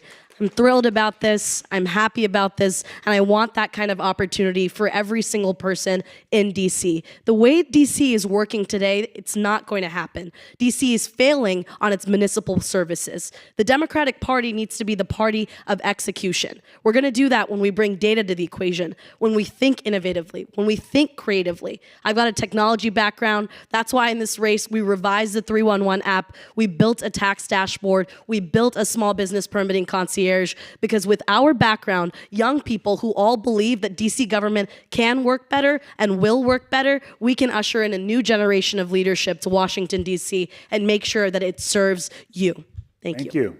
Candidate McDuffie. Thank you to the DC Democrats, and thank you to GW, and thank you for everybody for attending today. I'm running for mayor to fight and deliver for all DC. It means all 8 wards, all 700,000 residents. And this election really comes down to who gets to decide DC's future. Will it be you, the people who work here, live here, play here, raise their families here, or will it be outside influence from folks who are not vested in the same way that you are?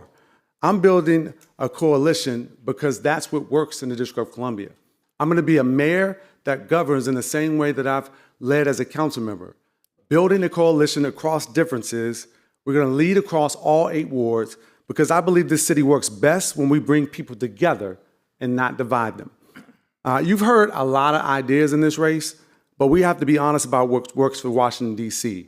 I'm running to be your mayor, to keep you safe, to invest in education and quality schools, and to make sure we transform the future of District of Columbia in a way that protects our home rule. Thank you. Thank you. Thank you. Let's give our candidates another hand.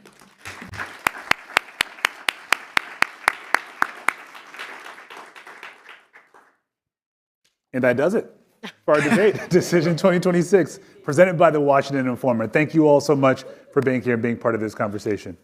Another shout out to our other sponsors real quick, the DC Democratic Party, the Washington Association of Black Journalists, the Greater Washington Black Chamber of Commerce, and the Greater Washington Urban League. Peace and blessings, family.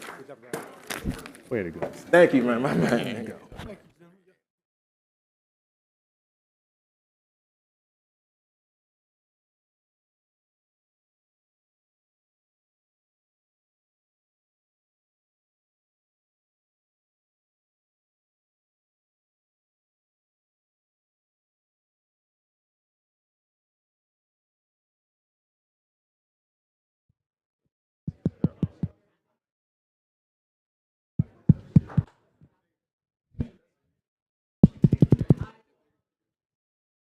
Hello, everyone. Thank you so much for coming. I hope you guys enjoyed the forum and the conversation.